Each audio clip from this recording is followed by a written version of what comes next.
ট্রেতে 2 cup coffee আর branded almond blueberry কুকিজের একটা বাক্স নিয়ে ঘরে ঢুকলো অনির্বাণ। ঢুকতে গিয়ে আর একটু হলে হোঁচটকে পড়ে যাচ্ছিল। তারপর সামলে নিয়ে চোখ গোল গোল করে স্ত্রীর দিকে তাকিয়ে বলে উঠল, আরে তোরসা, কি অবস্থা করেছো ঘরটার? আর একটু হলে তো হোঁচট খেয়ে পড়ে যাচ্ছিলাম।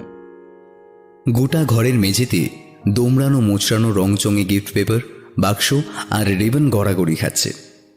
গতকালই তোরসার জন্মদিন ছিল। সেই উপলক্ষে কয়েকজন ঘনিষ্ঠ বন্ধু, অনির্বাণের অফিসের এবং তোরসার স্কুলের কয়েকজন কলিগকে ইনভাইট করা হয়েছিল। অনেক রাত অবধি হই হুল্লোর খাওয়া দাওয়া চলেছিল। আজ সকালে উঠে আবার নিয়মমাফিক যে যার কাজে বেরিয়ে গিয়েছিল। তাই এই ব্যস্ততার মধ্যে উপহারগুলো আর খুলে দেখার সময় হয়নি। আজ বিকেলে স্কুল থেকে ফিরেই ওগুলো আনবক্সিং করতে ব্যস্ত হয়ে পড়েছে সে। অনির্বাণও ওই সময় ফেরে অফিস থেকে। তোরসাকে নিজের কাজে ব্যস্ত দেখে সে কিচেনে চলে গিয়েছিল কফি বানাতে। তারপর ঘরে ঢুকে ঘরের এমন অবস্থা দেখে রীতিমতো চিৎকার করে উঠল। তোরসা অবশ্য অনির্বাণের কথাগুলো কানে গেলেও কোনো রকম তোয়াক্কা না করে একের পর এক খুলে চলেছে উপহারগুলো। ট্রেটা বেডসাইড টেবিলে নামিয়ে রেখে বিছানায় ওর পাশে এসে বসলো অনির্বাণ। মন দিয়ে দেখতে লাগলো তোরসাকে। ওকে দেখলে এখন কে বলবে ইনি ইতিহাসের রাগী দিদিমণি, যার ভয় নাকি তটস্থ হয়ে থাকে ছাত্রছাত্রীরা। ক্লাসে যার ঢোকা মাত্রই পিন ড্রপ সাইলেন্স। সেই তথাকথিত স্ট্রিক্ট হিস্ট্রি টিচার যেন এখন নিতান্তই একটা বাচ্চা মেয়ে। এক মনে খুলে চলেছে গিফটগুলো। অনির্বাণ দেখল বিছানার উপর এখনো রয়েছে 3-4টে রঙিন মোড়কযুক্ত বাক্স। সেগুলো খোলা বাকি। অতএব সবগুলো গিফট না খোলা অবধি সে যে টু শব্দটিও করবে না, সেটা অনির্বাণ খুব ভালো করেই জানে। ওদের বিয়ে হয়েছে বেশি দিন হয়নি, মাত্র 8 মাস। লাভ ম্যারেজও নয়। তবু ওদের মধ্যে যে বিশ্বাস আর বোঝাপড়া এর মধ্যেই গড়ে উঠেছে তা প্রায় অনেক দম্পতির মধ্যেই থাকে না। কিন্তু দুজনেই দুজনের একেবারে বিপরীত। তোরসা যতটা অগোছালো, অনির্বাণ ঠিক ততটাই গোছালো, পরিপাটি। আবার অনির্বাণ যেমন প্রাণবন্ত হাসি খুশি, তোরসা তেমনি চুপচাপ আর রাগী। কিন্তু তা সত্ত্বেও ওদের এরকম ভালোবাসা আর বন্ডিং দেখে ঘনিষ্ঠ বন্ধু মহলে অনেকেই যে মনে মনে ওদের হিংসে করে, সেটা ওরা নিজেরাও জানে। দেখো অনি, কি সুন্দর না এটা? মোহমুগ্ধ কণ্ঠে বলে ওঠে তোরসা। অনির্বাণ ওর দৃষ্টি অনুসরণ করে দেখল ওর কোলের উপর একটা আয়তঘন আকারের বাক্স, আর তার মধ্যে শোভা পাচ্ছে একটা চমৎকার ফুলদানি। মুক্তোর মতো সাদা তার রং, গায়ের নিখুঁত কারুকার্য যে দক্ষ হাতে করা তা বোঝা যাচ্ছে। তোরসা ফুলদানিটা হাতে নিয়ে ঘুরিয়ে ফিরিয়ে দেখতে লাগলো। ওর মোহিত দৃষ্টি দেখে অনির্বাণ বুঝলো এটা ওর খুব পছন্দ হয়েছে। অনির্বাণ দেখলো সত্যি সুন্দরী বটে, কিন্তু মন দিয়ে দেখার মতো সময় নেই এখন। তার অফিসের কিছু কাজ আছে, একটু পরেই ল্যাপটপটা নিয়ে বসবে। ওদিকে কফিও ঠান্ডা হয়ে যাচ্ছে দেখে তোরসার দিকে একটা কাপ এগিয়ে দিল। কিন্তু তোরসা বিভোর হয়ে ওই ফুলদানিটাই উল্টে পাল্টে দেখে চলেছে। অনির্বাণের কোনো কথাই যেন তার কানেই ঢুকছে না। এমনকি তার প্রিয় আমন্ড ব্লুবেরি কুকিজগুলো তার দৃষ্টি আকর্ষণ করছে না। অনির্বাণ তাকে আর একবার ডাকতে যেতেই সে বিরক্ত হয়ে বলল, ডাকছো কেন বারবার? আমি খাবো না, নিয়ে যাও ওগুলো। এই বলে আবার মশগুল হয়ে পড়ল সেই ফুলদানিটায়। অনির্বাণ এতে একটু অবাক হলেও মুখে কিছু বলল না। কফিটা শেষ করে ল্যাপটপ নিয়ে পাশের ঘরে চলে গেল। রাত 8টা নাগাদ অফিসের কাজ শেষ করে এ ঘরে এসে দেখল তোরসা তার ডেস্কে বসে স্কুলের পরীক্ষার খাতাগুলো চেক করছে। সামনের ডেস্কের উপরেই শোভা পাচ্ছে সেই ফুলদানিটা। তাতে একগুচ্ছ সাদা চন্দ্রমল্লিকা ফুল রাখা। তোরসাই রেখেছে। ওর জন্মদিন উপলক্ষে ঘর সাজানোর জন্য প্রচুর ফুলের অর্ডার দেওয়া হয়েছিল। তার মধ্যে বেশ কিছু ফুল বেঁচে গিয়েছে। আপাতত সেগুলো স্থান হয়েছে ঠাকুরঘরের ছোট্ট ফ্রিজটায়। সেখান থেকেই ওগুলো এনে রেখেছে তোরসা। ঠান্ডাটা আজ একটু বেশি পড়েছে। রাত 11টার মধ্যেই খাওয়া দাওয়ার পাট চুকিয়ে শুয়ে পড়ল ওরা। ওদের ফ্ল্যাটের সবকটা ফ্লোরে আলো নিভে গিয়েছে। একমাত্র স্ট্রিট ল্যাম্পগুলো ছাড়া পুরো পাড়ায় আর কোনো আলো জ্বলছে না। রাত তখন কটা ঠিক বোঝা যাচ্ছে না। হঠাৎ তোরসার ঘুমটা ভেঙে গেল। মনে হলো গলাটা যেন শুকিয়ে যাচ্ছে। বিছানায় উঠে বসল। অনির্বাণ অঘোরে ঘুমোচ্ছে। ও নিঃশব্দে হেঁটে রান্নাঘরে গেল জল খাওয়ার জন্য। মাঝরাতেও প্রায়ই ওঠে, তাই অভ্যেস হয়ে গেছে। অন্ধকারের মধ্যেই হেঁটে যেতে পারে, আলো জ্বালানোর প্রয়োজন হয় না। গ্লাসে জল ঢেলে সবে মুখে তুলতে যাবে, এমন সময়ে একটা শব্দ হলো। শব্দটা খুব ক্ষীণ কিন্তু তীক্ষ্ণ, যেন ধারালো কোনো অস্ত্র দিয়ে কিছু কাটা হচ্ছে। কিন্তু এত রাতে এমন আওয়াজ আসছে কোথা থেকে? তোরসা খানিকক্ষণ কান খাড়া করে শোনার চেষ্টা করলো। তারপরেই খেয়াল হলো ওদের ফ্ল্যাটের সবকটা জানলাই তো বন্ধ। না, বাইরে থেকে আওয়াজটা আসছে না। তাহলে কি ঘরের ভেতরেই ইঁদুর বা ওরকম কিছু নয় তো? না, তা কি করে হবে? এই ফ্ল্যাটে তো ইঁদুর তো দূর, একটা টিকটিকিও নেই। জলটা খেয়ে ও আশেপাশের ঘরগুলো উকি মেরে দেখল, কিন্তু শব্দটার উৎস খুঁজে পেল না। অগত্যা বেডরুমের দিকে চলল, কিন্তু ও খেয়াল করল যত বেডরুমের দিকে এগোচ্ছে ততই যেন বাড়ছে আওয়াজটা। তার মানে আওয়াজটা ওদের ঘর থেকেই কোথাও হচ্ছে। কিন্তু কিসের আওয়াজ ওটা?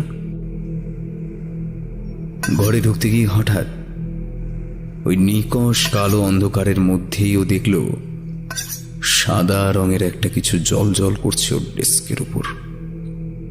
অন্ধকারে চোখটা শুয়ে আস্তে আস্তে কাছে গিয়ে চিনতে পারল জিনিসটাকে। সেই ফুলদানিটা। আর আশেপাশে ছড়িয়ে ছিটে পড়ে আছে সন্ধেবেলা সাজিয়ে রাখা সেই চন্দ্রমল্লিকার পাপড়িগুলো। সাথে একটা পোড়া গন্ধও নাকে আসছে। তোরসা অবাক হয়ে দেখল সাদা পাপড়িগুলো একদম কালো হয়ে গিয়েছে মাত্র কয়েক ঘন্টায়। এই তো সন্ধেবেলায় সবে ফুলগুলো রাখলো, এত তাড়াতাড়ি শুকিয়ে যাওয়ার তো কথা নয়। আওয়াজটা এখন ভীষণ জোরে শোনাচ্ছে, সন্দেহ নেই তার উৎস ওই ফুলদানি। ডেস্কের উপর রাখা টেবিল ল্যাম্পটা জ্বালিয়ে সেটা হাতে তুলে নিল। ফুলদানিটা হাতে নিয়ে তোরসা কিছুক্ষণ এক দৃষ্টে চেয়ে রইল সেটার দিকে। আর পরক্ষণেই তার বুড়ো কুঁচকে গেল। আর তারপরই বিস্ময়ের সঙ্গে বলে উঠল, মাই গড, আনবিলিভেবল।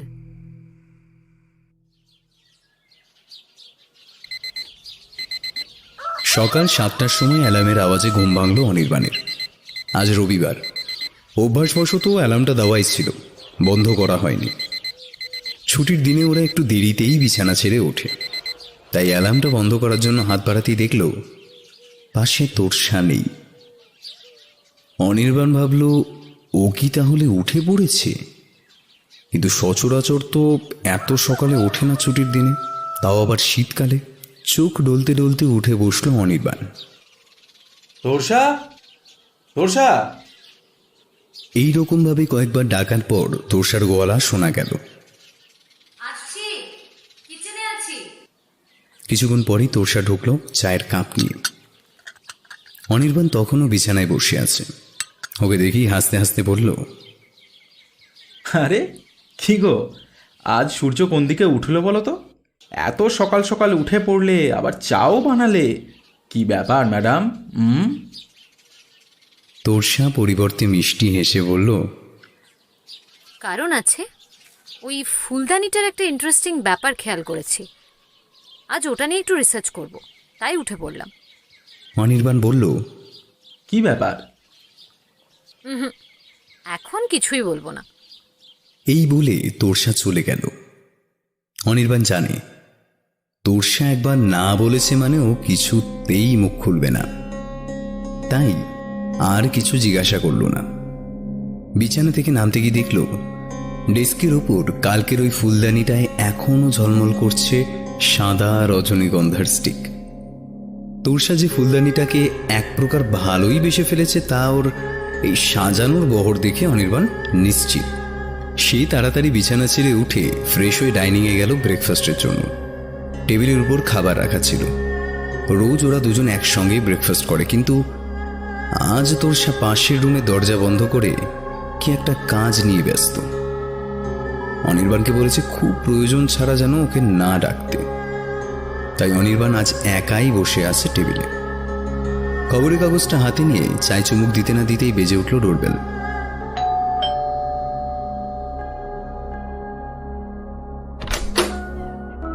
দরজা খুলে দেখলো সতীশদা এসেছে।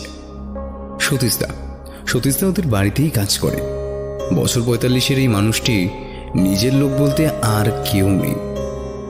তাদের কমপ্লেক্স থেকে 10 মিনিট এগিয়ে চার মাথার মোড়ে চায়ের দোকানটার পাশেই একটা এক কামরা ঘর ভাড়া নিয়ে থাকে। অবশ্য সকাল থেকে রাত অবধি তার এই ফ্ল্যাটেই কাটে। অনির্বাণ আর তোরসা সকালে বেরিয়ে গেলে সে একাই আগলে রাখে ফ্ল্যাটটা। এছাড়া নানা রকম কাজকর্ম তো আছেই। ফলে একরকম বাড়ির লোকই হয়ে উঠেছে এই সতীশদা ঢুকেই রান্নাঘরে চলে গেল। অনির্বাণ খাওয়া শেষ করে সতীশদাকে কি রান্না করতে হবে তা বুঝিয়ে দিয়ে রুমের দিকে এগোলো। ঘরে ঢুকে ফোনটা নিয়ে হোয়াটসঅ্যাপটা খুলে আনমনে চোখ বোলাতে বোলাতে হঠাৎ একটা পোড়া গন্ধ নাকে এসে ঠেকল তার। অনির্বাণ মুখ তুলে দেখার চেষ্টা করল কোথাও কিছু পুড়ছে কিনা, কিন্তু ঘরে তো সেরকম কিছুই চোখে পড়ল না। অবশ্য শীতের সকালে রাস্তায় অনেকে আগুন জ্বালিয়ে তাপ নেয়, কিন্তু নিচেই কোথাও আগুন জ্বালালেও এই 4 তলায় এত তীব্র গন্ধ আসার কথা নয়। তার আশেপাশে কোনো আগুনই জ্বলতে দেখতে পাচ্ছে না। তাহলে হঠাৎ ডেস্কের উপর চোখ পড়তেই বুকটা ধক করে উঠল ওর। এই ফুলদানিটার আশেপাশে সদ্য সাজিয়ে রাখা রজনীগন্ধার সাদা পাপড়িগুলো কৃষ্ণবর্ণ ধারণ করে ঝরে পড়েছে। মনে হচ্ছে যেন পাপড়িগুলোকে পুড়িয়ে দিয়েছে কেউ। ডেস্কের কাছে গিয়ে অনির্বাণ কিছুটা হতভম্ব হয়ে দাঁড়িয়ে রইল। মাত্র কিছুক্ষণ আগেই তো সে দেখল সতেজ সাদা ফুলগুলো ঝলমল করছে। এরই মধ্যে কি করে এরকম হলো? এই তোরসা, এদিকে একটু শুনে যাও তো। তোরসাকে ডেকে অনির্বাণ হাতে তুলে নিল ফুলদানিটা। এই প্রথম এত কাছ থেকে ফুলদানিটা দেখল, তাই গায়ের কারুকার্যগুলো ভালোভাবে বুঝতে পারল। সাদা রঙের উপর খোদাই করা রয়েছে একটা নকশা। সাদা ছাড়া আর অন্য কোনো রং ব্যবহার করা হয়নি, সম্ভবত পোড়ামাটি দিয়ে তৈরি। নকশাটা কেমন যেন অদ্ভুত, মিশরীয় রানীর মতো দেখতে একজন মহিলা, তবে পা থেকে কোমর অবধি মমির মতো সাদা ব্যান্ডেজে মোড়া, হাতে একটা অস্ত্র, আর গলায় ঝুলছে একটা নরমুণ্ডের মালা, ঠিক যেমন মা কালীর গলায় থাকে। মালাটায় 3টে নরমুণ্ড ঝুলছে। বেশ খানিকটা অবাক হলো অনির্বাণ। এ কেমন ডিজাইন? মিশরীয় দেবদেবীরা কখনো এই ধরনের মালা পরে বলে তো জানা নেই ওর। এই ফুলদানিটা যে বানিয়েছে সেই শিল্পীর চিন্তাভাবনা দেখে হাসি পেয়ে গেল অনির্বাণের। তোরসার যে কি করে এটা পছন্দ হলো কে জানে। অবশ্য কাল ওরও এক ঝলক দেখে এটাকে বেশ সুন্দর বলেই মনে হয়েছিল, কিন্তু তখন তো আর জানতো না এরকম একটা হাস্যকর ব্যাপার রয়েছে এটায়। আমায় ডাকছিলে? তোরসার গলা শুনে চোখ তোলে অনির্বাণ। ফুলদানিটা তার নিজের জায়গায় রেখে দিয়ে তোরসাকে বলল, ফুলগুলো তো সব শুকিয়ে গেছে দেখছি, কখন রেখেছিলে এগুলো? অনির্বাণের কথায় তোরসা ভুরু কুচকে তাকালো ফুলদানিটার দিকে। তারপর কোনো রকম উত্তর না দিয়ে শুকিয়ে যাওয়া ফুলগুলো পরিষ্কার করতে ব্যস্ত হয়ে পড়ল। কিছুক্ষণ পর আবার একগুচ্ছ জারবেরা ফুল দিয়ে সাজিয়ে তবে নিজের কাজে মন দিল তোরসা। অনির্বাণও আর তোরসাকে বিরক্ত না করে বেরিয়ে পড়ল সাইবার ক্যাফের উদ্দেশ্যে। অফিসের কিছু ইম্পর্টেন্ট ডকুমেন্ট আজই তাকে প্রিন্ট করাতে হবে। সাইবার ক্যাফেতে প্রচণ্ড ভিড় থাকায় প্রিন্ট করাতে একটু দেরি হয়ে গেল অনির্বাণের। তার উপরে ফেরার সময় পাড়ার ক্লাব কমিটির মেম্বার সুজয়দা ওকে রাস্তায় ধরেছিল ফাংশনের চাঁদার জন্য। সব মিলিয়ে 4 ঘন্টা ওখানেই কেটে গেল। নিজের ফ্ল্যাটের সামনে পৌঁছে হাত ঘড়িতে দেখল দুপুর 12টা বেজে 5 মিনিট। বেশিক্ষণ অপেক্ষা করতে হলো না, সতীশদা দরজা খুলে দিল। তোরসা তখনও দরজা বন্ধ করে কাজ করছে। বেডরুমে এসে প্রিন্ট করা কাগজগুলো ড্রয়ারে গুছিয়ে রাখতে গিয়ে দেখল ব্যালকনির সামনে ছোট্ট টুলটার উপর ওদেরই ব্যালকনি গার্ডেন থেকে তোলা 3-4টে লাল গোলাপ একটা কাচের পাত্রে অল্প জলে ভিজিয়ে রাখা। সর্বনাশ! বিস্মিত হয়ে বলে উঠল অনির্বাণ। অবশ্য তার বিস্ময়ের কারণ ছিল তোরসা অতি যত্নে নিজের হাতে তৈরি করেছে ওই ব্যালকনি গার্ডেনটা। পড়ানো এবং ঘরের কাজকর্মের পাশাপাশি তার অনেকটা সময় কাটে ওই গাছগুলোর সাথে। তোরসা প্রাণ দিয়ে ভালোবাসে ওদের। কেউ ফুল তুলতে এলেই রেড়ে করে তেড়ে আসে, এমনকি পুজোর জন্য কখনো তোলে না। ওইখানেই এখন ফুটে আছে গোলাপ, চন্দ্রমল্লিকা, গাঁদা সহ আরও অনেক শীতকালীন ফুল, আর সেখান থেকেই ওই গোলাপগুলো কেউ তুলেছে। অনির্বাণের মনে হলো এই নিশ্চয়ই সতীশদার কাজ। সতীশদা, ও সতীশদা! হ্যাঁ দাদাবাবু বলো। সতীশদার রান্না করছিল। অনির্বাণের চিৎকারে খুন্তি হাতেই ছুটে এসেছে। অনির্বাণ রাগত স্বরে বলে উঠল, কি করেছো এগুলো? ফুলগুলো তুলেছো কেন? জানো বৌদিমণি জানলে কি হবে? তুমি কিন্তু আর আস্ত থাকবে না বলে দিলাম। আগে দাদাবাবু, বৌদিমণি তো বললো ওই ফুলগুলো তুলে জলে ভিজিয়ে রাখতে, কাজ শেষ করে এসে ফুলদানিতে সাজাবে। কথাটা শুনে অনির্বাণ অবাক হলো ঠিকই, তবে আর কিচ্ছু বলল না। ঠিক মেলাতে পারছে না ব্যাপারটা। যে তোরসা ফুলগুলোয় কাউকে হাত অবধি দিতে দিত না, সেগুলো আজ নিজেই তুলতে বলেছে, শুধুমাত্র ফুলদানিতে সাজাবে বলে। সে যেন তার নিজের কানকেই বিশ্বাস করতে পারছে না। হঠাৎ কি হলো তোরসার? এরপর প্রায় দিন 7 কেটে গেছে।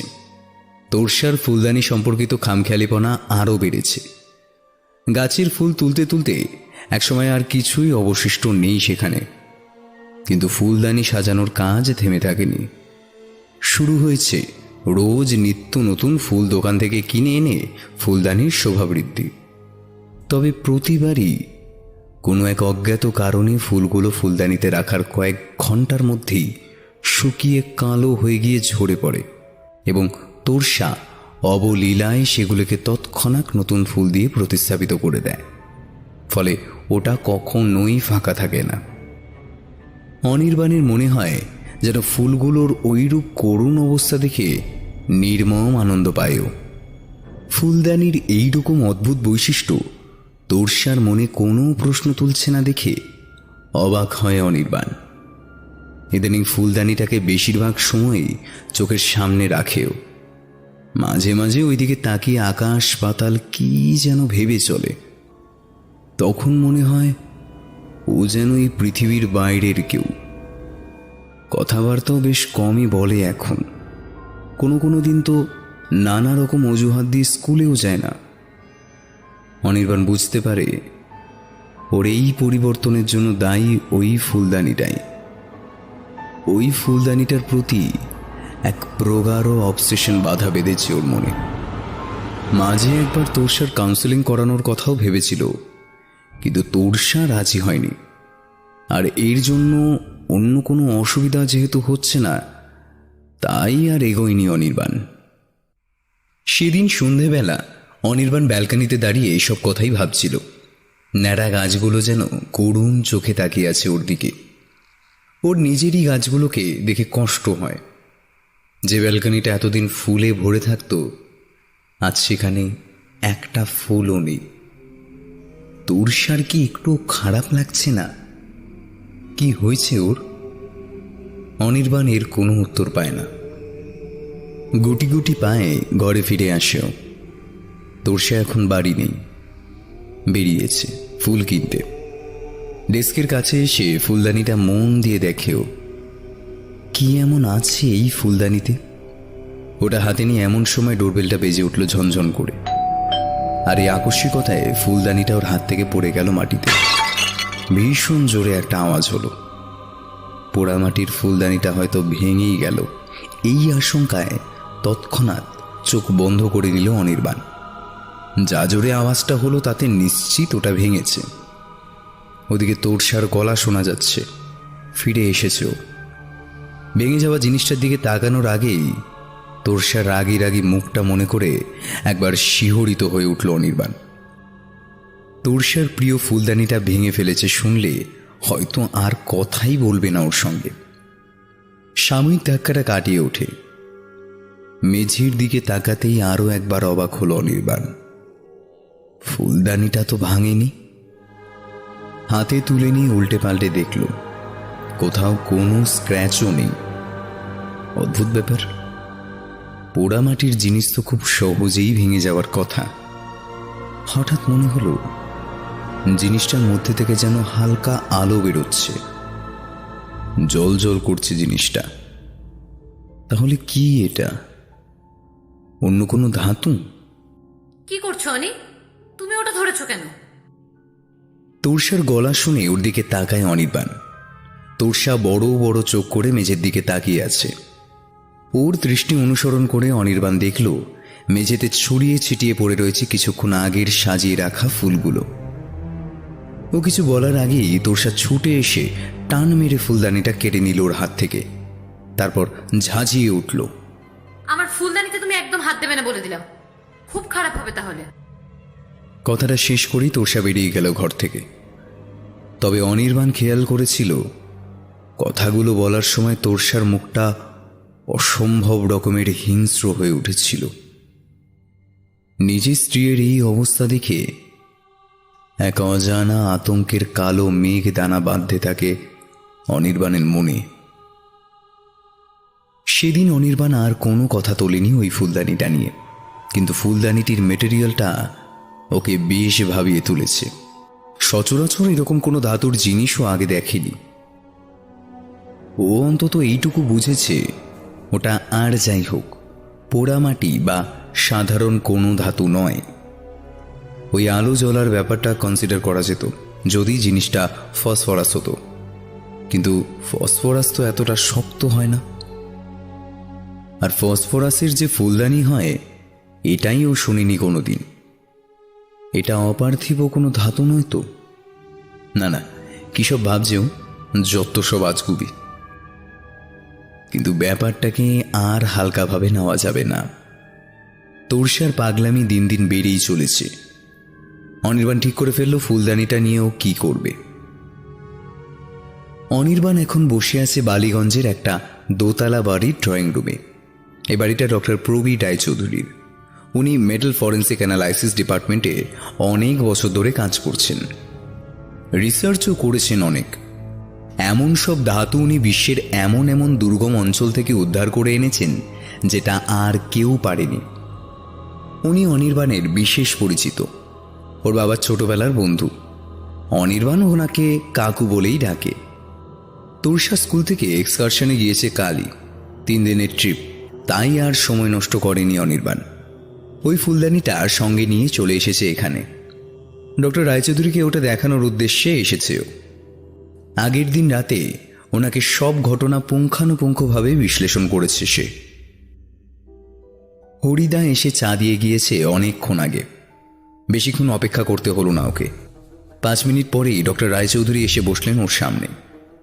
তারপর কিছু সৌজন্য বিনিময় করে ফুলদানিটা নিয়ে খুঁটিয়ে খুঁটিয়ে কি যেন দেখতে লাগলেন।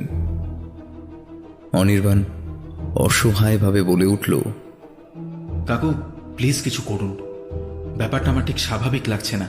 মানে যত দিন যাচ্ছে তোরসা ন্যাচারাল বিহেভ করছে, আর এই ফুলদানিটা আসার পর থেকে এসব ঘটছে। আমি দেখছি অনির্বাণ, তুমি চিন্তা করো না, আমাকে আর একটা দিন সময় দাও। এই মেটেরিয়ালটা ঠিক কি সেটা আমিও ঠিক বুঝতে পারছি না। স্কাল্পচারটাও অদ্ভুত, তবে এটুকু শিওর এটা সাধারণ কোনো মেটাল নয়, এবং আদৌ কোনো মেটাল কিনা সে বিষয়ে ঠিক নিশ্চিত হতে পারছি না।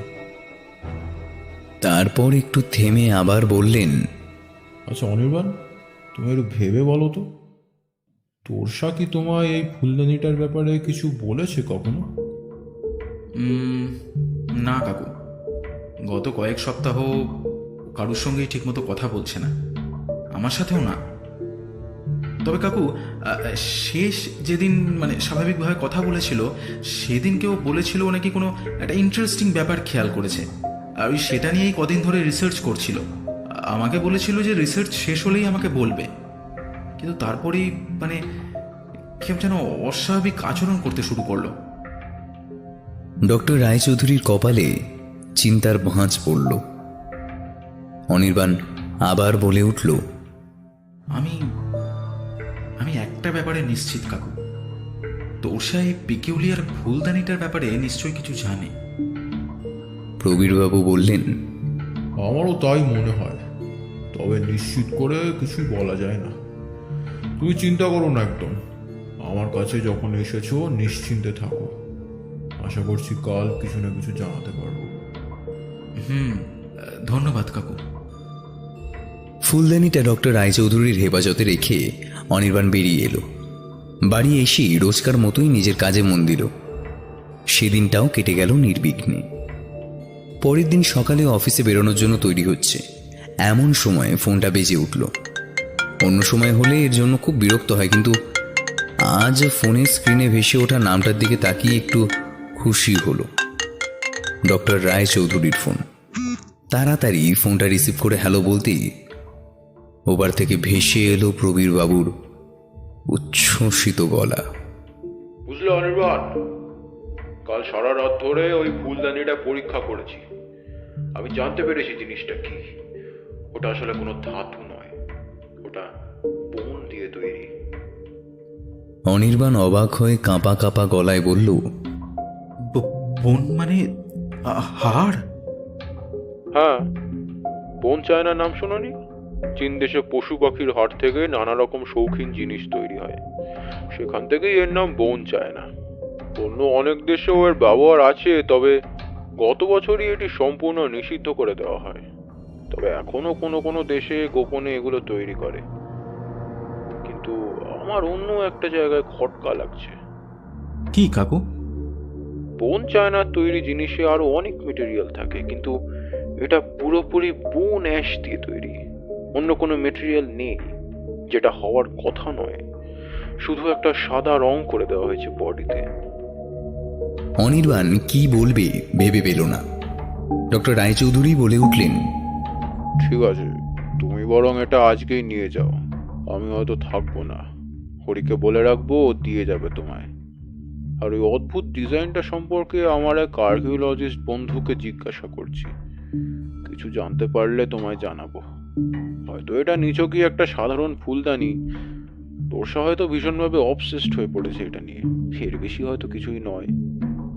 কিন্তু অনির্বাণ পুরোপুরি নিশ্চিত হতে পারল না। যদি সাধারণ ফুলদানি হবে, তাহলে ফুলগুলো ওরকম শুকিয়ে যাচ্ছিল কেন? যাই হোক, ডক্টর রায়চৌধুরীকেও বলল বিকেলবেলায় অফিস থেকে ফেরার সময় ফুলদানিটা গিয়ে নিয়ে আসবে। বিকেল 4টে বাজে। দিনের আলো থাকতে থাকতেই অনির্বাণ প্রবীরবাবুর বাড়ির দিকে যাচ্ছে ফুলদানিটা নিতে। কাল তোরসা ফিরবে, আর এসে ওটা না দেখলে তো একেবারে দক্ষযজ্ঞ বাঁধাবে। প্রবীরবাবুর বাড়ির সামনে এসে ও দেখল একটা বেশ বড় সড়ো ভিড় জমেছে সেখানে, আর চাপা কোলাহল। কিছু পুলিশও নজরে এলো, আর একটা শববাহী গাড়ি। একটা নীরব অথচ অস্থির পরিবেশ চারদিকে। এক অদ্ভুত আতঙ্ক ওকে চেপে ধরল, কিন্তু কেন তা সে জানে না।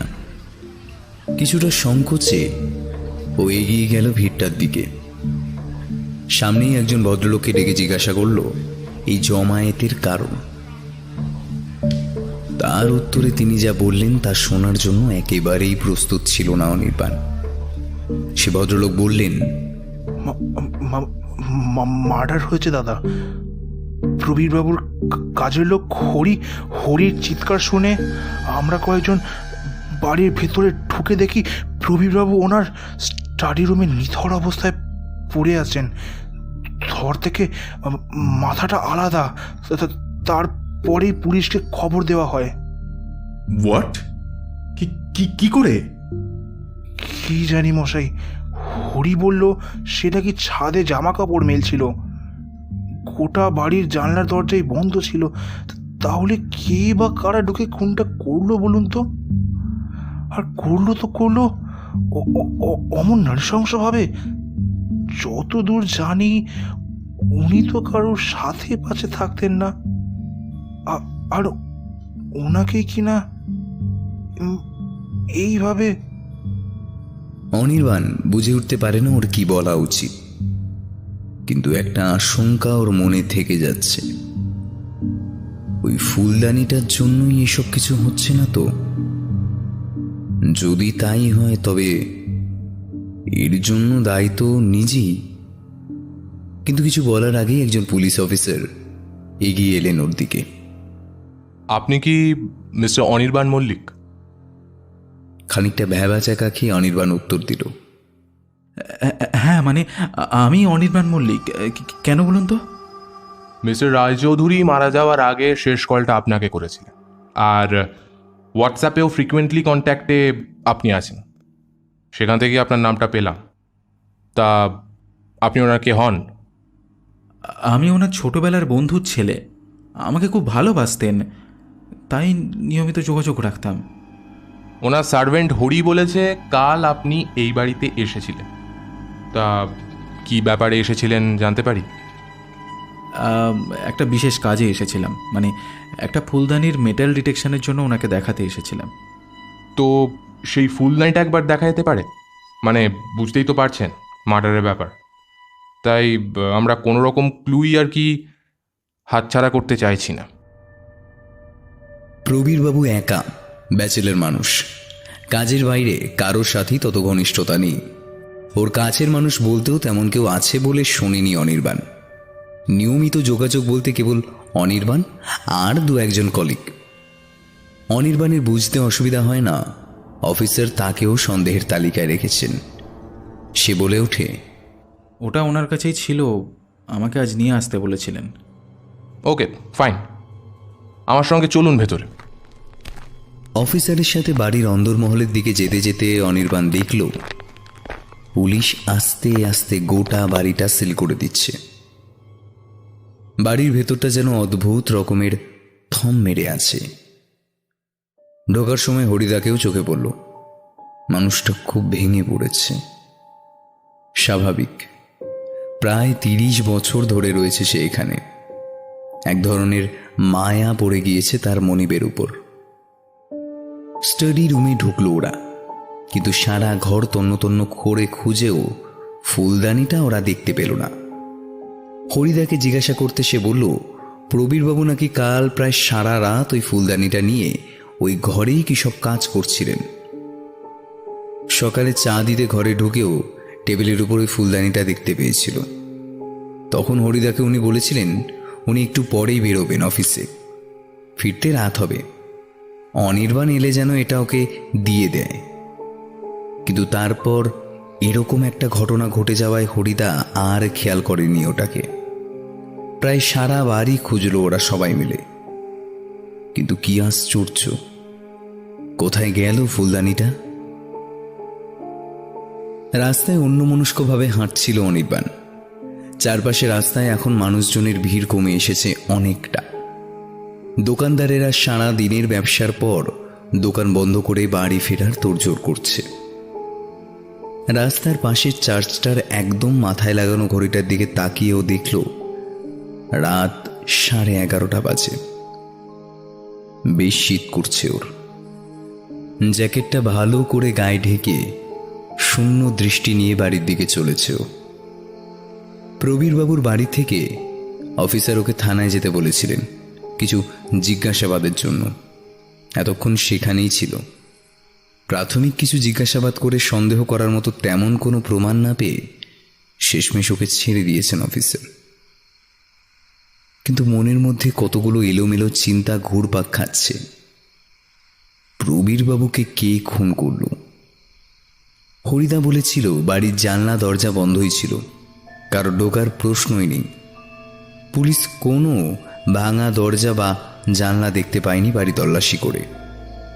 তাহলে আর ফুলদানিটাই বা কোথায় গেল? সবকিছুই যেন কেমন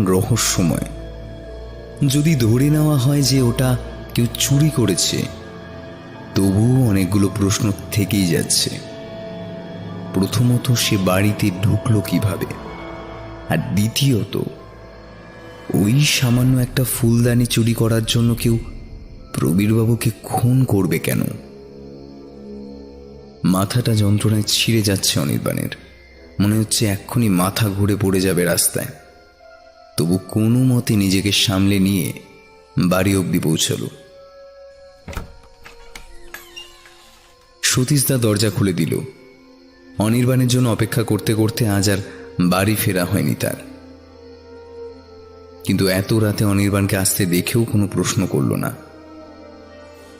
অনির্বাণকে চুপ করে থাকতে দেখে সে বলল, আপনার খাবারটা টেবিলে রেখে দিচ্ছি দাদাবাবু, খেয়েই নেবেন। খাবারটা বেড়ে দিয়ে আমি বাড়ি যাব। অনির্বাণ কোনো উত্তর দিল না। কথা বলার অবস্থায় ও নেই আজ। ঘরে ঢুকে সুইচবোর্ড হাতড়ে আলোটা জ্বালল।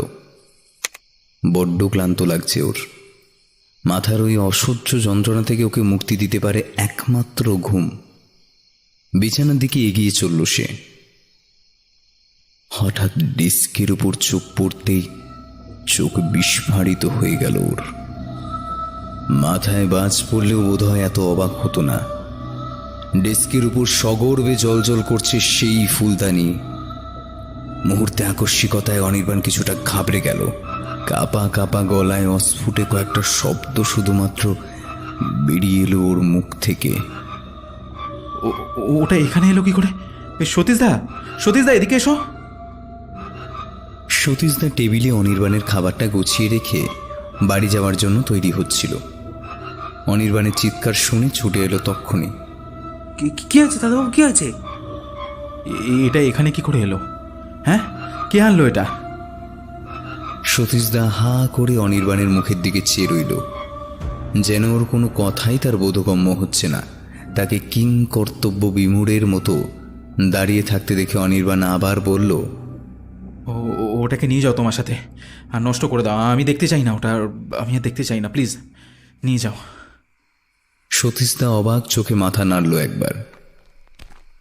অনির্বাণের ফ্ল্যাট থেকে বেরিয়ে নিজের বাড়ির দিকে চলেছে সতীশদা। আজ অনেকটা রাত হয়ে গেল, বড্ড ঘুম পাচ্ছে আজ। তার উপর আর একটা কাজ ঘাড়ে এসে চাপল। ওই ফুলদানিটা নাকি আজই নষ্ট করে ফেলতে হবে। তার দাদাবাবুর এমনটাই হুকুম। কি যে খেয়াল চাপে দাদাবাবুর! এতদিন বৌদিমণি এমন করতো, এখন আবার দাদাবাবুও। নিজের মনে মনেই বলে উঠল সে। চার মাথার মোড়ে নিজের বাড়ির সামনে এসে দরজা তালা খুলে ভেতরে ঢুকলো সতীশদা। তারপর হাত মুখ ধুয়ে এসে ফুলদানিটা ভেঙে ফেলার জন্য প্যাকেট থেকে বার করতেই কি ভেবে যেন থমকে গেল। তার দৃষ্টি ফুলদানিটার দিকে স্থির। হঠাৎ সম্মোহিতের মতো বলে উঠল, কি সুন্দর ফুলদানিটা, কেমন সুন্দর নকশা করা।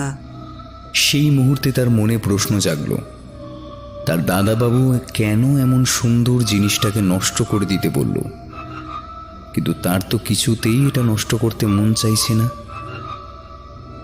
কিন্তু তার দাদাবাবুর হুকুম, তাই নষ্ট তো করতেই হবে। তবে আজ থাক, খুব ঘুম পাচ্ছে। কাল সকালে উঠেই যা করার করবে। বাবা মাত্রই ওটা ঘরের ছোট টুলটার উপর রেখে লাইট নিভিয়ে শুয়ে পড়ল। মাঝরাতে কি একটা আওয়াজে আচমকা ঘুমটা ভেঙে গেল তার। কারোর পায়ের আওয়াজ বলে মনে হচ্ছে। সর্বনাশ, চোর টোর ঢুকলো নাকি? খাট থেকে নেমে আলো জ্বালাতে গিয়ে দেখল লোডশেডিং। মেজাজটা খিঁচড়ে গেল। বারান্দায় এসে বোঝার চেষ্টা করলো আশেপাশের অবস্থা। কিন্তু কি আশ্চর্য, রাস্তার আলোগুলো তো জ্বলছে, আর কয়েকটা বাড়ির জানলাতেও তো আলো দেখা যাচ্ছে। তাহলে কি তার একার ফিউজ গেল? তাহলে তো আবার কাল এক গাদা টাকা খরচা। বিরক্ত হয়ে শেষমেশ ঘরে এসে যেই বিছানার দিকে এগিয়েছে, তখনই চোখে পড়ল জিনিসটা। যে টুলটার ওপর সেই ফুলদানিটা রেখেছিল, সেখানে কেউ যেন একটা বসে আছে। এই অন্ধকারেও দেখে সে বুঝতে পারল কোনো এক নারী মূর্তি। চোখ দুটো যেন জ্বলছে, আর হাতে হাতে লম্বা লম্বা ওগুলো কি নখ। ভয়ে তার হাত পা ঠান্ডা হয়ে আসছে। হঠাৎ তার হৃদস্পন্দন আরো বাড়িয়ে দিয়ে সেই নারী মূর্তি উঠে এলো নিজের জায়গা থেকে। ধীরে ধীরে এগিয়ে আসছে সে, আর তারপরই শোনা গেল আকাশ বিদীর্ণ করা একটা আর্ত চিৎকার। সকাল 8টায় ঘুম ভাঙল অনির্বাণের। টানা ঘুমটার পর বেশ ঝরঝরে লাগছে শরীরটা। যদিও প্রবীরবাবুর ঘটনাটা মনে পড়তেই মনটা খারাপ হয়ে গেল। আজই তোরসা ফিরবে। সন্ধ্যে 6টায় স্টেশন থেকে ওকে আনতে যাবে অনির্বাণ। চটপট উঠে পড়ল, তারপর অফিসে যাওয়ার জন্য তৈরি হতে থাকলো।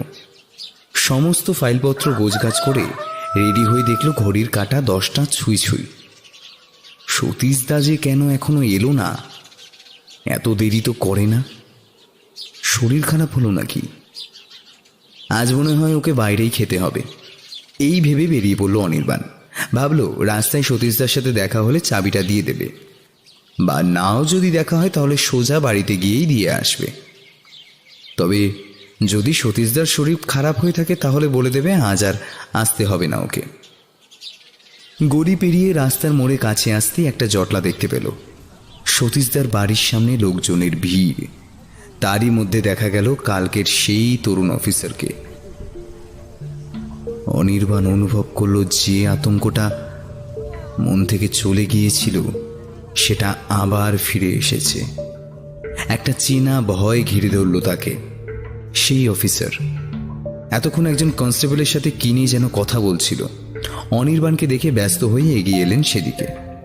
আরে মিস্টার মল্লিক, আপনি এদিকে? হ্যাঁ, আমি তো ওই সামনেই থাকি। অফিসে বেরিয়েছিলাম, দেখলাম এখানে এত লোক জড়ো হয়েছে। তাই কি হয়েছে এখানে স্যার? আপনাকে আর কি বলবো মিস্টার মল্লিক, একটা খুন হয়েছে এক্স্যাক্টলি ওই ডক্টর রয় চৌধুরীর কেসটার মতো। মানে খুনের ধরনটাও এক্স্যাক্টলি সেম। সেই একই রকমভাবে মাথাটা কেটে নিয়েছে, শুধু বডিটা পড়ে রয়েছে। খুন? কে খুন হয়েছে স্যার? সতীশ দস্তিদার নামে একজন। নামটা শোনা মাত্রই অনির্বাণের মনে হলো ওর মাথায় যেন কেউ একটা ভারী কিছু চাপিয়ে দিচ্ছে। মাথাটা কেমন যেন ঘুরছে। হঠাৎ করেই চোখে অন্ধকার দেখল। কাল থেকে নিজের কাছের মানুষদের ক্রমাগত রহস্য মৃত্যুগুলো ঘটে চলেছে ওর চোখের সামনে। ওর শরীর আর সে দখল নিতে পারল না। রাস্তার মধ্যেই জ্ঞান হারিয়ে মাটিতে লুটিয়ে পড়ল। জ্ঞান ফিরতে অনির্বাণ দেখল সে হসপিটালের বেডে শুয়ে আছে। চোখ খুলতেই চোখে পড়ল একজন নার্সকে। তার জ্ঞান ফিরেছে দেখে সেই নার্স বলল, এখন কেমন আছেন স্যার? অনির্বাণ শোয়া থেকে সামান্য একটু উঠে বসে বলল, হ্যাঁ, আমি ঠিক আছি। আমাকে এখানে অ্যাডমিট করলো কে? অফিসার ব্যানার্জি। দাঁড়ান, আমি ওনাকে ডেকে দিচ্ছি। এই বলে নার্সটি চলে গেল এবং কয়েক মুহূর্ত পরেই ফিরে এলো সাথে সেই তরুণ অফিসার ওরফে অফিসার ব্যানার্জিকে সঙ্গে নিয়ে। হ্যালো মিস্টার মল্লিক, কেমন ফিল করছেন এখন? প্রশ্ন করলেন অফিসার। হ্যাঁ, এখন অনেকটাই ভালো স্যার। অনির্বাণ হালকা হেসে উত্তর দেয়। নার্সটি একটা ওষুধ আর জলের গ্লাস এগিয়ে দিল অনির্বাণের দিকে। তারপর বলল, আপনারা কথা বলুন, আমি বাইরেই আছি। কোনো প্রয়োজন হলে বলবেন স্যার। এই বলে সে চলে গেল।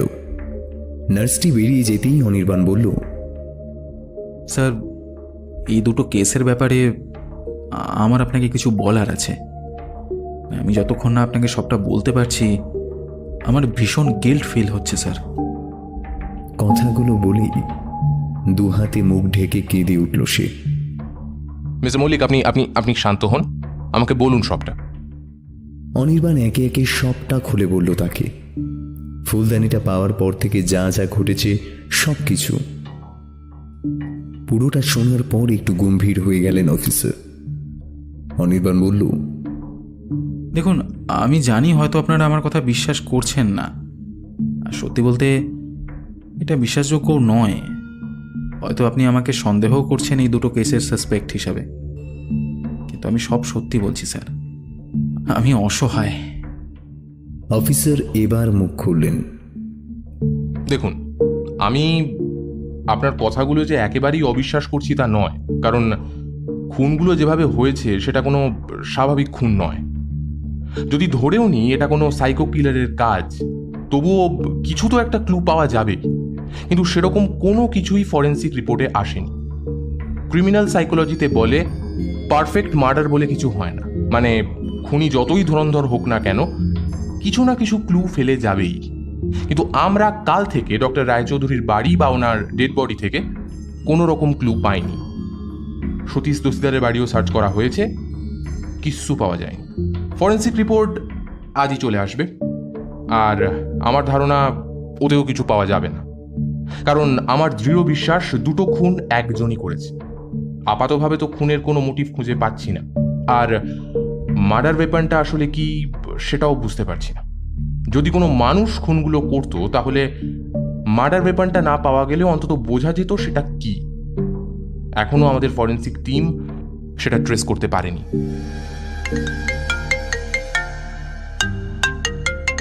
হঠাৎ অফিসারের ফোনটা বেজে উঠল।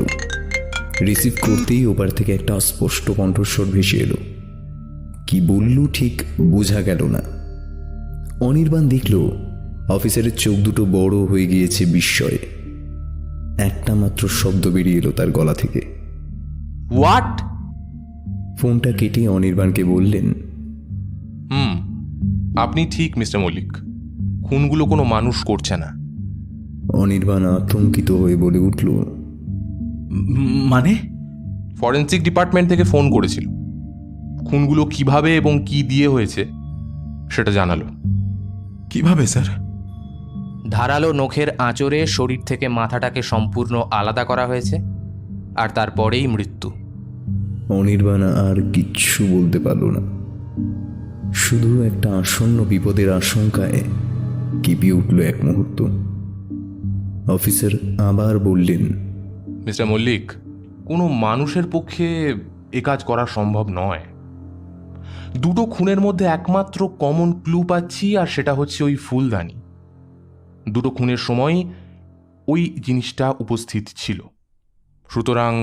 কথাটা শেষ করলেন না অফিসার, কিন্তু অনির্বাণের বুঝতে অসুবিধা হলো না তিনি ঠিক কোন দিকে ইঙ্গিত করছেন।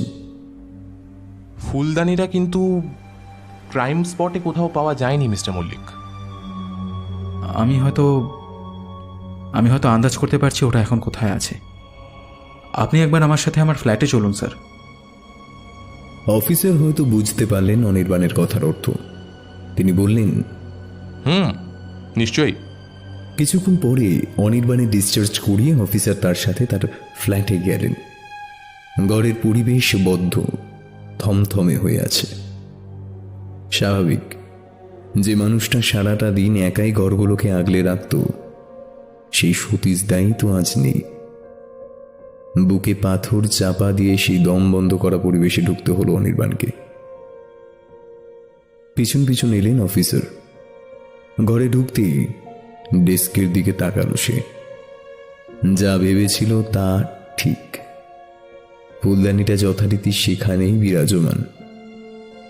আজ আর অবাক হল না অনির্বাণ, কিন্তু অফিসার ব্যানার্জি যথেষ্ট অবাক হলেন। তার চোখে মুখে সেই অভিব্যক্তি ফুটে উঠল। বোঝাই যাচ্ছে তার নিস্তব্ধতা ভেঙে অনির্বাণ প্রথম মুখ খুলল। স্যার, আমি সত্যিই বুঝতে পারছি না কি হচ্ছে, সবার কেনই বা হচ্ছে। চিন্তিত মুখে অফিসার বললেন, এটা আমি নিয়ে যাচ্ছি মিস্টার মল্লিক, ফরেন্সিকে পাঠাতে হবে। রিপোর্টটা আগে আসুক, তারপর ভাববো পরবর্তী পদক্ষেপ কি হবে। আচ্ছা, ততদিন আপনি সাবধানে থাকুন। অনির্বাণ মাথা নাড়িয়ে নীরবে সম্মতি জানালো। এখন সন্ধ্যে 6:10। দমদম স্টেশন থেকে বেরিয়ে একটা ট্যাক্সি নিয়েছে অনির্বাণ আর তোষা। ওদের এক্সকারশন টিম একটু আগেই এসে পৌঁছেছে। অনির্বাণ অবশ্য আধ ঘন্টা আগেই চলে এসেছিল স্টেশনে।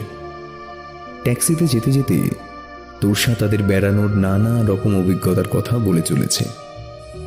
জায়গাটা কেমন, কি বৃত্তান্ত, লোকজন কেমন, হিস্টোরিক্যাল প্লেসেস কি আছে, দোকান বাজার, সব কিছু বলছে গড়গড় করে। দেখি মনে হচ্ছে এই ট্রিপটা খুব এনজয় করেছে ও। কি কি কিনেছে সেসবও বলল। অনির্বাণ ঠিক করেছে ডক্টর রায়চৌধুরী আর সতীশদের ঘটনাটা এখনই তোরসাকে কিচ্ছু বলবে না।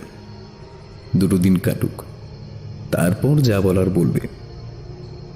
ততদিনই ওই ফুলদানির ফরেন্সিক আর মেটাল অ্যানালাইসিস রিপোর্টও চলে আসবে। তবে বাড়ি গিয়ে ফুলদানিটা না দেখতে পেয়ে তোরসা চেঁচামেচি জুড়ে দিতে পারে, তাই একটু বুঝে শুনে সবটা সামলাতে হবে ওকে। বাড়ির সামনের মোড়ে ট্যাক্সি থেকে নামলো দুজনে। তোরসাকে ফ্ল্যাটের চাবিটা দিয়ে অনির্বাণ বলল, তুমি যাও, আমি একটু পরে আসছি। তোরসা বড়ু কুচকে বলল, এখন আবার কোথায় যাচ্ছ? সারপ্রাইজ। আর শোনো, আজ বাইরে থেকে খাবার অর্ডার করেছি, তোমাকে কিছু করতে হবে না। বলেই একটু হাসলো অনির্বাণ।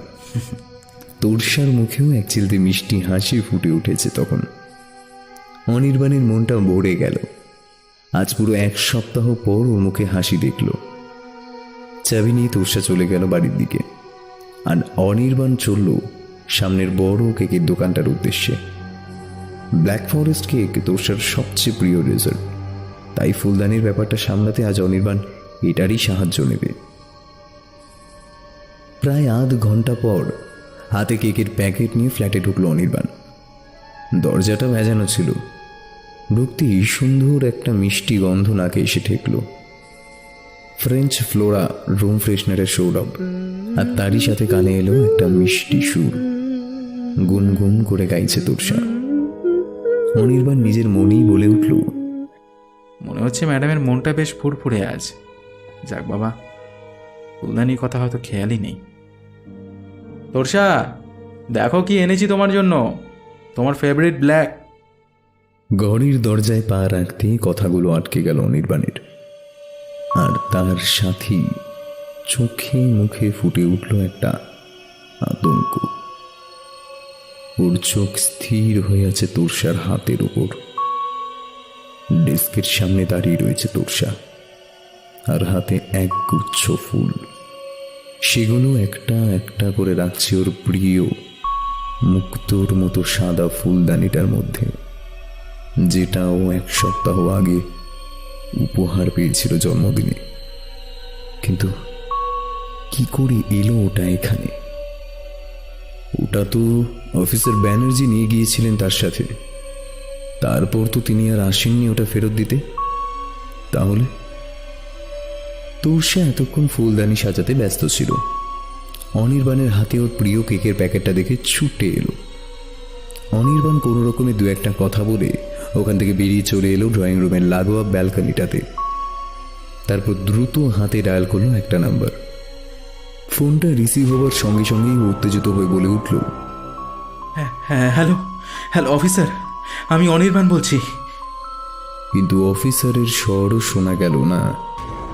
পরিবর্তে ফোনের ওপার থেকে ভেসে এলো একজন মহিলার কান্না ভেজা করুণ আর্ত কণ্ঠস্বর। ও আর নেই, আমার ছেলেটা আর বেঁচে নেই।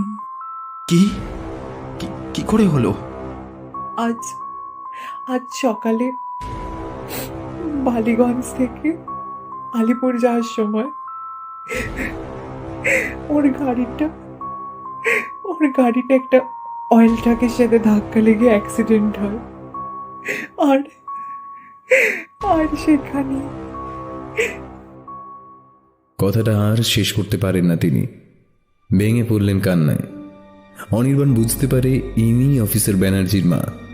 ছেলের মৃত্যুর কথা নিজে মুখে বলাটা সহজ নয়। অনির্বাণ ফোনটা কেটে দেয়। এইরূপ অস্বস্তিতেও কোনোদিন পড়েনি এর আগে। যা কিছু হচ্ছে তার জন্য একটা অংশ হিসেবেও নিজেও দায়ী, এটা মনে করে আত্মগ্লানিতে কুঁকড়ে যাচ্ছে ও। ফোনটা হাত থেকে পড়ে গেল মাটিতে। এখন কি করবে ও? কার কাছে সাহায্য চাইবে?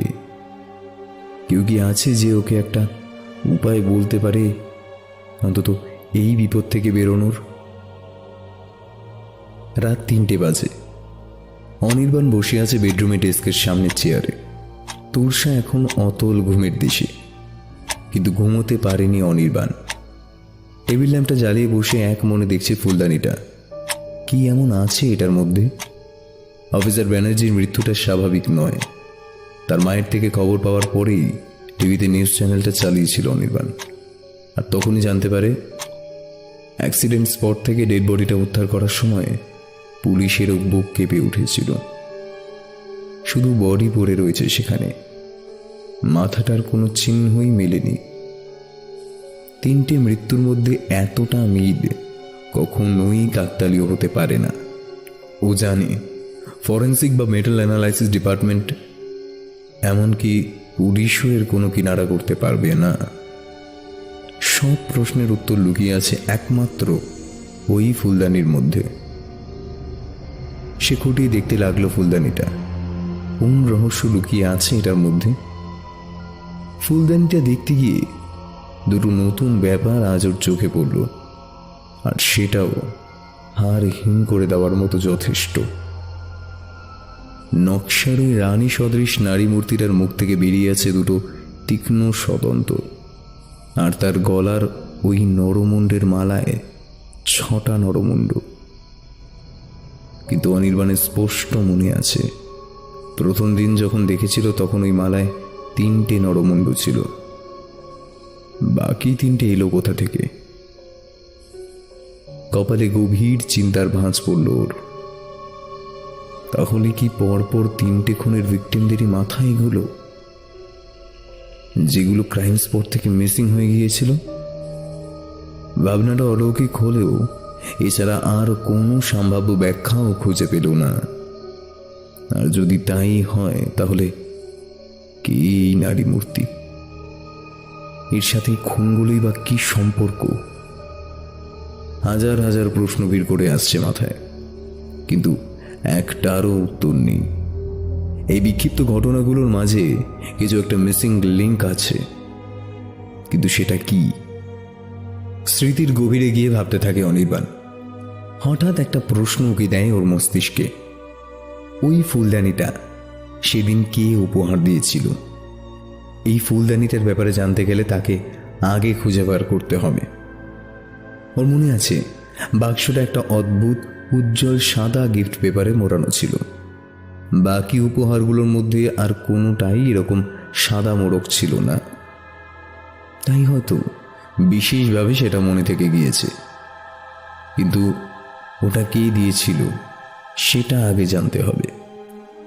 কিন্তু ওই দিন কম করে হলেও 10-12 জন এসেছিল নিমন্ত্রিত হয়ে। তার মধ্যে কে ওটা দিয়েছে সেটা আলাদা আলাদা করে মনে রাখা সম্ভব নয়। তবে আরও একটা উপায় আছে। কিছু একটা মনে করতেই অনির্বাণ উঠে দৌড়লো পাশের ঘরে। কবার্ড খুলে টেনে বের করে আনলো কিছু পুরনো কাগজ। গাছ লাগানোর পাশাপাশি তোরসার আরও একটা শখ হলো উপহার পাওয়া গিফট পেপার, রিবন ইত্যাদি জমিয়ে রাখা। ওই গিফট পেপারগুলো এখানেই রেখেছিল তোরসা। অনির্বাণ একের পর এক টেনে আনতে থাকে কাগজগুলো। এখানেই তো থাকার কথা। হ্যাঁ, এই তো একটা প্যাকেটের মধ্যে ভাঁজ করে রাখা রঙিন চকচকে কতগুলো কাগজ। তার মধ্যে থেকেই উকি মারছে সেই উজ্জ্বল সাদা কাগজটা। ওটা বের করে তার উপর লাগানো ছোট্ট কার্ডটায় চোখ বোলালো সে। কার্ডের উপর লেখা আছে অভিমন্যু জয়সওয়াল। অভিমন্যু হলো অনির্বাণের কলিগ কাম ফ্রেন্ড। অনেক বছর ধরে একসাথে কাজ করার সুবাদে এরকম ক্লোজ ফ্রেন্ড হয়ে গিয়েছে ওরা। আর সেই সূত্রেই পরস্পরের বাড়িতে দুজনে সস্ত্রীক যাওয়া আসা লেগেই থাকে। সেদিনও অভিমন্যু এসেছিল তার স্ত্রীকে নিয়ে। অনির্বাণ ঠিক করল অভিমন্যুকে এই ফুলদানিটার ব্যাপারে কিছু জিজ্ঞাসা করবে। হয়তো কিছু সূত্রের হদিশ দিলেও দিতে পারে। তবে এত রাতে কাউকে ফোন করাটা ঠিক ভালো দেখায় না। তাই ও অপেক্ষা করতে লাগলো পরের দিনের জন্য। ওর মন বলছে কিছু একটা ক্লু ও পাবেই। অফিস আওয়ারে সল্টলেকের এই চত্বরটা বেশ গমগম করে। সারি সারি অফিস বিল্ডিং আর আশেপাশে গিজগিজ করছে ব্যস্ত মানুষের আনাগোনা। এখন লাঞ্চ টাইম, তাই ফুটপাথগুলোতেও অফিস কর্মচারীদের ভিড় জমেছে খাবারের স্টলগুলোর সামনে। মহানগরীর এই ব্যস্ত রাস্তাটিকে দেখলে কে বলবে এখানেও ঘটে চলে এমন অলৌকিক সব ঘটনা যেগুলোর কোনো ব্যাখ্যা বিজ্ঞান দিতে পারে না, কোনো দিন পারেনি। অনির্বাণ এখন বসে আছে অফিসের ক্যান্টিনে। ওর সামনের চেয়ারে অভিমন্যু। বাইরের ব্যস্ত পৃথিবী দেখতে দেখতে কিছুটা অন্যমনস্ক হয়ে গিয়েছিল। সম্বিত ফিরল অভিমন্যুর কথায়। কি রে, এত টেন্স দেখাচ্ছে কেন তোকে? কি ভাবছিস? হঠাৎ এরকম ডাকে চমকে উঠে পরক্ষণেই নিজেকে সামনে নিয়ে অনির্বাণ বলে উঠল, হ্যাঁ, না কিছু না, আসলে কাজের অনেক চাপ তো, তাই আর কি। আসল কথাটা চেপে গেল অনির্বাণ। যতই কাছের বন্ধু হোক, সবটা খুলে বলা যাবে না অভিমন্যুকে। বলা যায় না, হয়তো ভেবে বসবে বাঙালি এরকমই কল্পনাপ্রবণ আর ভীতু হয়। তাই কিছুটা মিথ্যের আশ্রয় নিয়েই সে বলল, ও ভাই, তোকে তো বলাই হয়নি, তোষার জন্মদিনে ওকে যে ফ্লাওয়ার ভাসটা গিফট করেছিলি না, ওটা ওর ভীষণ পছন্দ হয়েছে। আমাকে বলেছে তোকে বলতে। ওহ, তাই নাকি? যাক, বৌদির পছন্দ হয়েছে, এতেই আমি খুশি। আচ্ছা, ওটা কোথা থেকে কিনেছিস বলতে পারবি? মানে জানিসই তো, তোরসা হিস্ট্রির স্টুডেন্ট ছিল আর এই সমস্ত অ্যান্টিক জিনিস নিয়ে রিসার্চও করে প্রচুর। তাই এটার ব্যাপারেও একটু রিসার্চ করবে ভেবেছে। এরকম জিনিস তো সচরাচর পাওয়া যায় না, তাই জিজ্ঞেস করছিল আর কি। আচ্ছা আচ্ছা, বুঝেছি। ওটা বেসিক্যালি আমার মিসেসই পছন্দ করে কিনেছিল। তবে দোকানটা আমিও চিনি, ওই তো নিউ মার্কেটের রাস্তার উপরই দোকানটা, স্মিথ স্টোন গ্যালারি নাম। দোকানের ভেতর ঢুকতেই এসির ঠান্ডা হাওয়াটা গায়ে এসে ধাক্কা মারল। একই শীতকাল, তার উপর এরকম পরিবেশ খানিকটা কাঁপুনি ধরিয়ে দিল যেন। তার মধ্যেই অনির্বাণ খুঁজতে লাগলো দোকানদারকে। সন্ধ্যা 6টা বাজে এখন। আজ অফিস থেকে একটু আগেই বেরিয়ে পড়েছিল। তারপর সোজা মেট্রোতে করে নিউ মার্কেট। খুব বেশি গোজাগুজি করতে হয়নি। ফুটপাতের একটা দোকানে জিজ্ঞাসা করতেই দেখিয়ে দিল রাস্তাটা। তারপর সোজা সেই রাস্তা ধরে একেবারে স্মিথ স্টোন গ্যালারির সামনে এসে পৌঁছেছে সে। দোকানের বাইরে এবং ভেতরে দুই জায়গাতেই একটা আভিজাত্যের ছাপ। বিভিন্ন রকম অ্যান্টিক জিনিসপত্র সাজানো রয়েছে প্রত্যেকটি থাকে। দেখলেই বোঝা যায় বেশিরভাগ লাখখানেকের নিচে হবে না। সেগুলোর দিকে তাকালে চোখ যেন ধাঁধিয়ে যায়। কে চাই? হঠাৎ একটা গম্ভীর গলা শুনে চমকে ওঠে অনির্বাণ। সেগুন কাঠে তৈরি লম্বা কাউন্টার টেবিলের উপর থেকে উঁকি মারছেন একজন বয়স্ক ভদ্রলোক। পরনে ফুল হাতা সোয়েটার আর মাথায় মাঙ্কি ক্যাপ। প্রয়োজনের তুলনায় একটু বেশি বেটে সন্দিগ্ধ দৃষ্টিতে তাকিয়ে আছেন অনির্বাণের দিকে। ভদ্রলোকের খামখেয়ালিপনা দেখে মনে মনে একটু হেসে নেয় অনির্বাণ। ভদ্রলোকে দেখে মনে হচ্ছে পারলে যেন লেপ কম্বলই চাপিয়ে নেয়, কিন্তু এদিকে ফুল এসি চালিয়ে রেখেছেন। অনির্বাণ কাউন্টারের দিকে এগিয়ে বলল, আচ্ছা, কয়েক সপ্তাহ আগে এখান থেকে একটা ফুলদানি কেনা হয়েছিল। দেখুন তো, এই যে এটা, চিনতে পারছেন? মোবাইলে তোলা একটি ছবি ভদ্রলোকের দিকে এগিয়ে দেয় অনির্বাণ। তিনি অনেকক্ষণ ধরে পর্যবেক্ষণ করে তারপর মাথা দুলিয়ে বললেন, হ্যাঁ, মনে পড়েছে। এটা এটা আমারই দোকানের জিনিস। তা কি দরকার বলে রাখি বাবা আগে থেকে।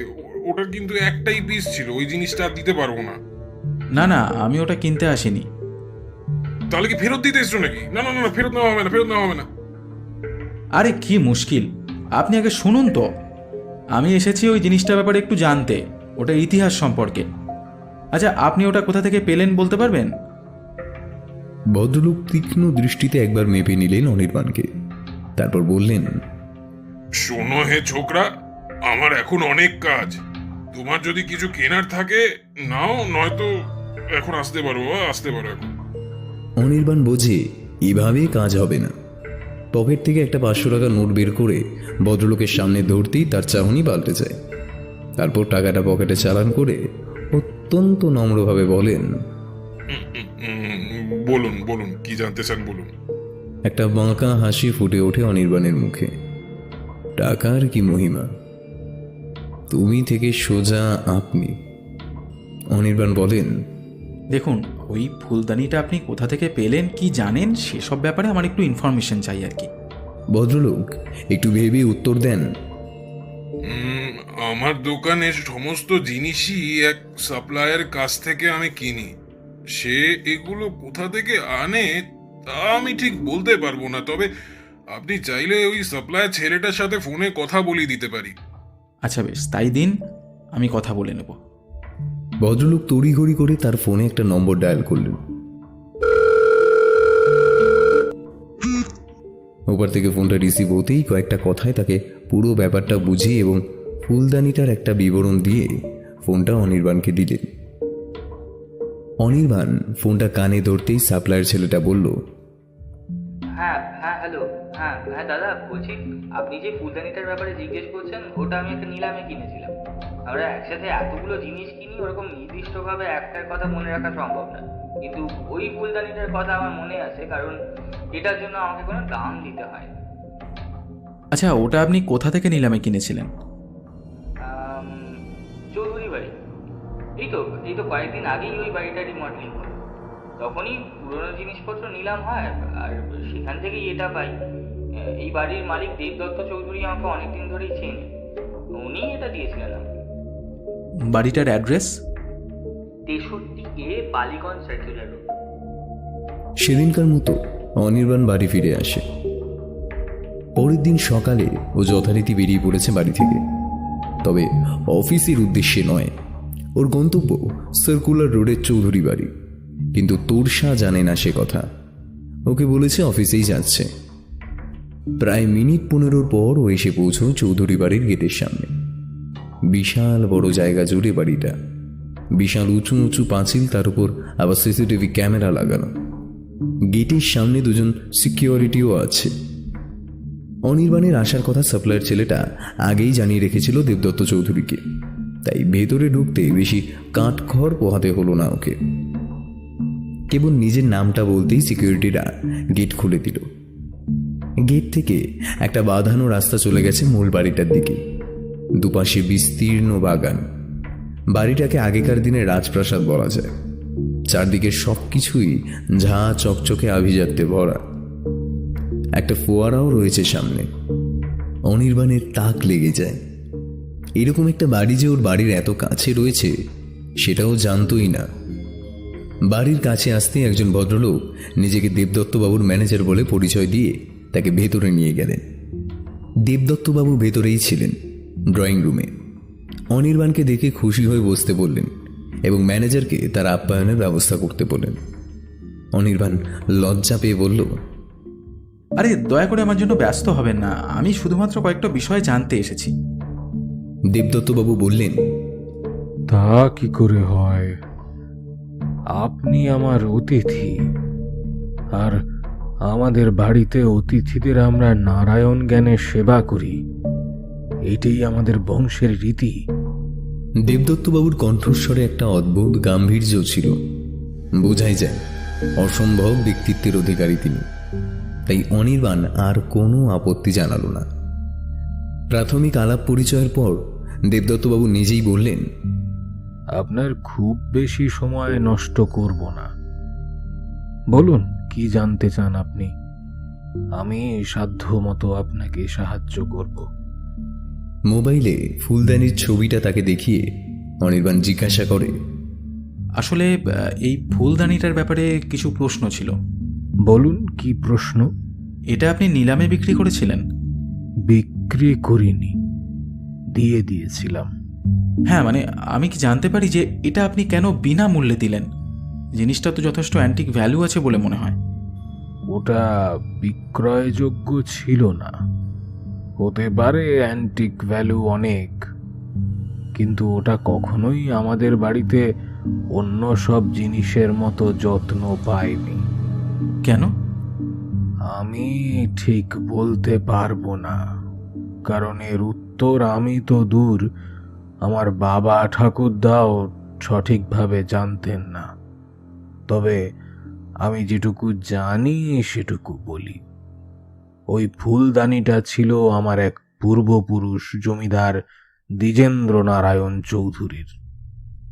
এইখানে বলে রাখি, আমাদের পূর্বপুরুষেরা খ্রিস্ট জন্মের অনেক আগে থেকে জমিদারির দায়িত্বে ছিলেন। আমাদের বংশের শেষ জমিদার ছিলেন আমার প্রপিতামহ অতীন্দ্র নারায়ণ চৌধুরী। আর যার কথা বলছি মানে দ্বিজেন্দ্র নারায়ণ চৌধুরী, উনি আনুমানিক 1340 সালের আশেপাশে জমিদার হন। অসম্ভব শৌখিন মানুষ ছিলেন। তার ঘরেই এত রকমের শৌখিন জিনিস ছিল যে সেসব দিয়ে 3টে দোকান খুলে ফেলা যায়। তিনি ওই ফুলদানিটা কিনেছিলেন ওই এক কারিগরের কাছ থেকে। শুনেছি তিনি নাকি এই জমিদার বাড়িরই কারিগর ছিলেন। তবে তিনি নাকি প্রথমে ওটা বিক্রি করতে চাননি, দ্বিজেন্দ্র নারায়ণ চৌধুরীর অনেক অনুরোধের পরেও না।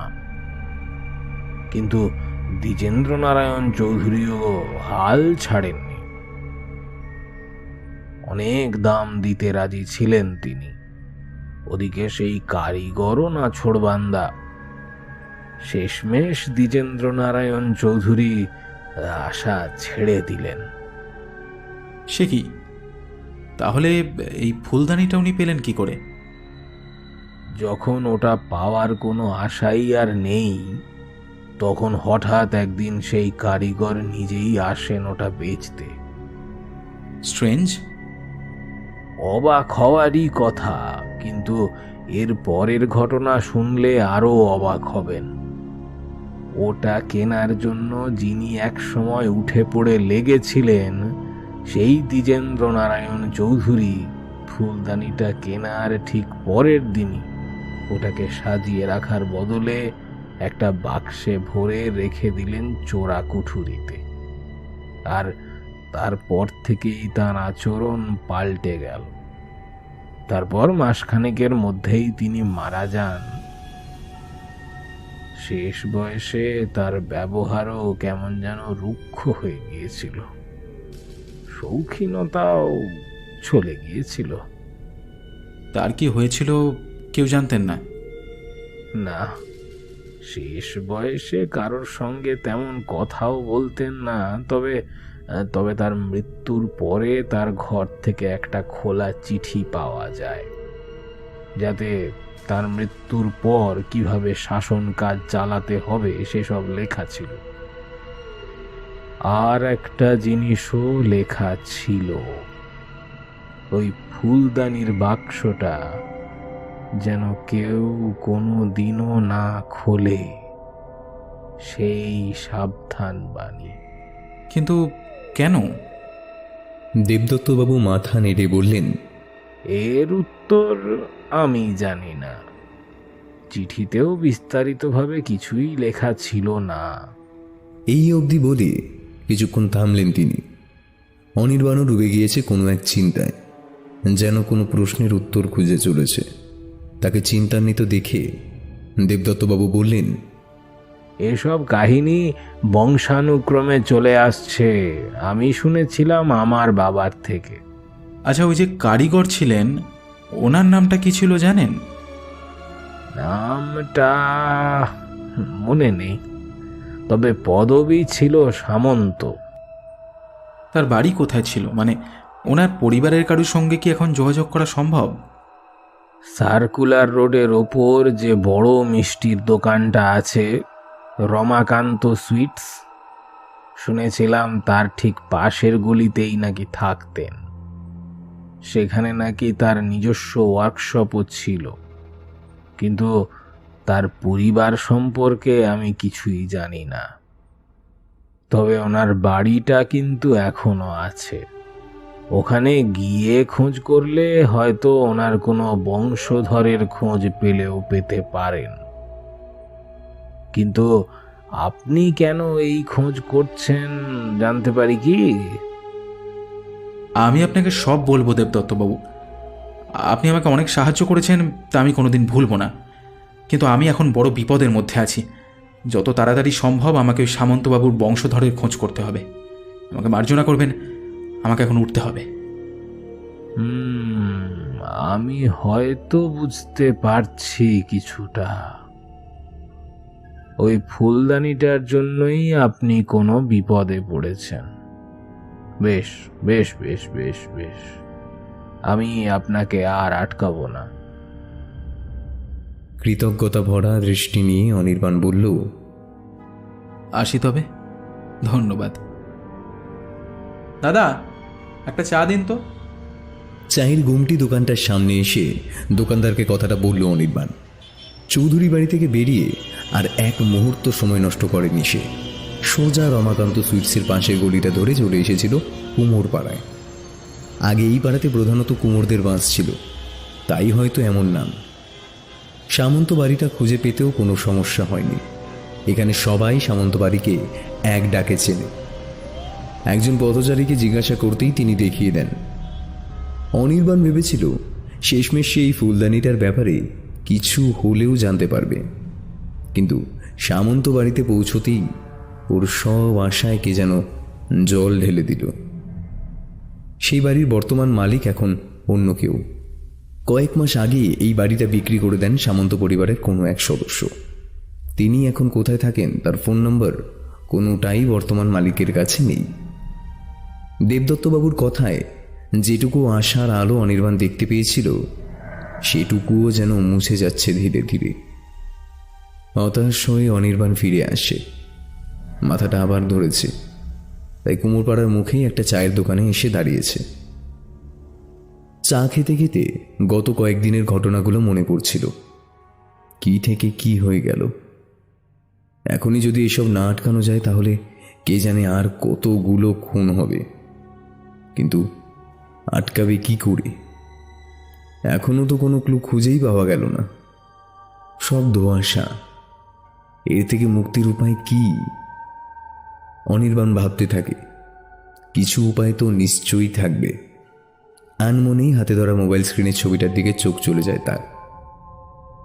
সেটার দিকে তাকিয়েই ভাবতে থাকে মুক্তির পথ। भैया आपका 5 रुपया हुआ है। হঠাৎ দোকানদারের কথায় চমকে ওঠে সে। এতক্ষণে সে কোনো এক ভাবনার জগতে বিরাজ করছিল। পকেট থেকে মানিব্যাগটা বার করতে করতেই আশপাশটা একবার দেখে নেয়। এই দুপুর বেলাও রাস্তাটা প্রায় ফাঁকাই। শুধু দোকানটার সামনেই দুটো লম্বা বেঞ্চে বসে রয়েছে কয়েকজন লোক, চা আর সিঙ্গারা খাচ্ছে। তাদের উপর দ্রুত চোখ বুলিয়ে দোকানদারকে চায়ের দাম মিটিয়ে রাস্তার দিকে এগোতে যাবে। হঠাৎ একটা বড় ইটের টুকরোয় হোঁচট খেয়ে রাস্তার উপর পড়ে গেল অনির্বাণ। চায়ের দোকানে বসে থাকা লোকগুলো ছুটে এসেছে ওকে তুলতে। আরে দাদা, লাগেনি তো? একটু সাবধানে তো হাঁটবেন। আজকালকার ছেলে বুলেদের বাপু বুঝি না, চোখ থাকতেও কি করে যে পড়ে যায়। তা যা বলেছ, আমরা বুড়ো হয়েছি, চোখে অত ভালো দেখি না, তাও তো দিব্যি হেঁটে বেড়াচ্ছি। নানা জনে নানা রকম কথা বলতে থাকে। অনির্বাণ দেখলো পাটা খানিকটা মুচকে গেছে, হাঁটতে পারবে কিনা সন্দেহ। ধীরে ধীরে ভিড়টা পাতলা হয়ে গেল। অনির্বাণ দেখল ব্যাগ, জলের বোতল, ফোন সব মাটিতে পড়ে গড়াগড়ি খাচ্ছে। ও হাত বাড়িয়ে তুলতে যেতেই একজন ভদ্রলোক পাশ থেকে বলে উঠলেন, আমি তুলে দিচ্ছি, আপনি সাবধানে উঠুন। ভদ্রলোকের বয়স আনুমানিক 30-32 হবে।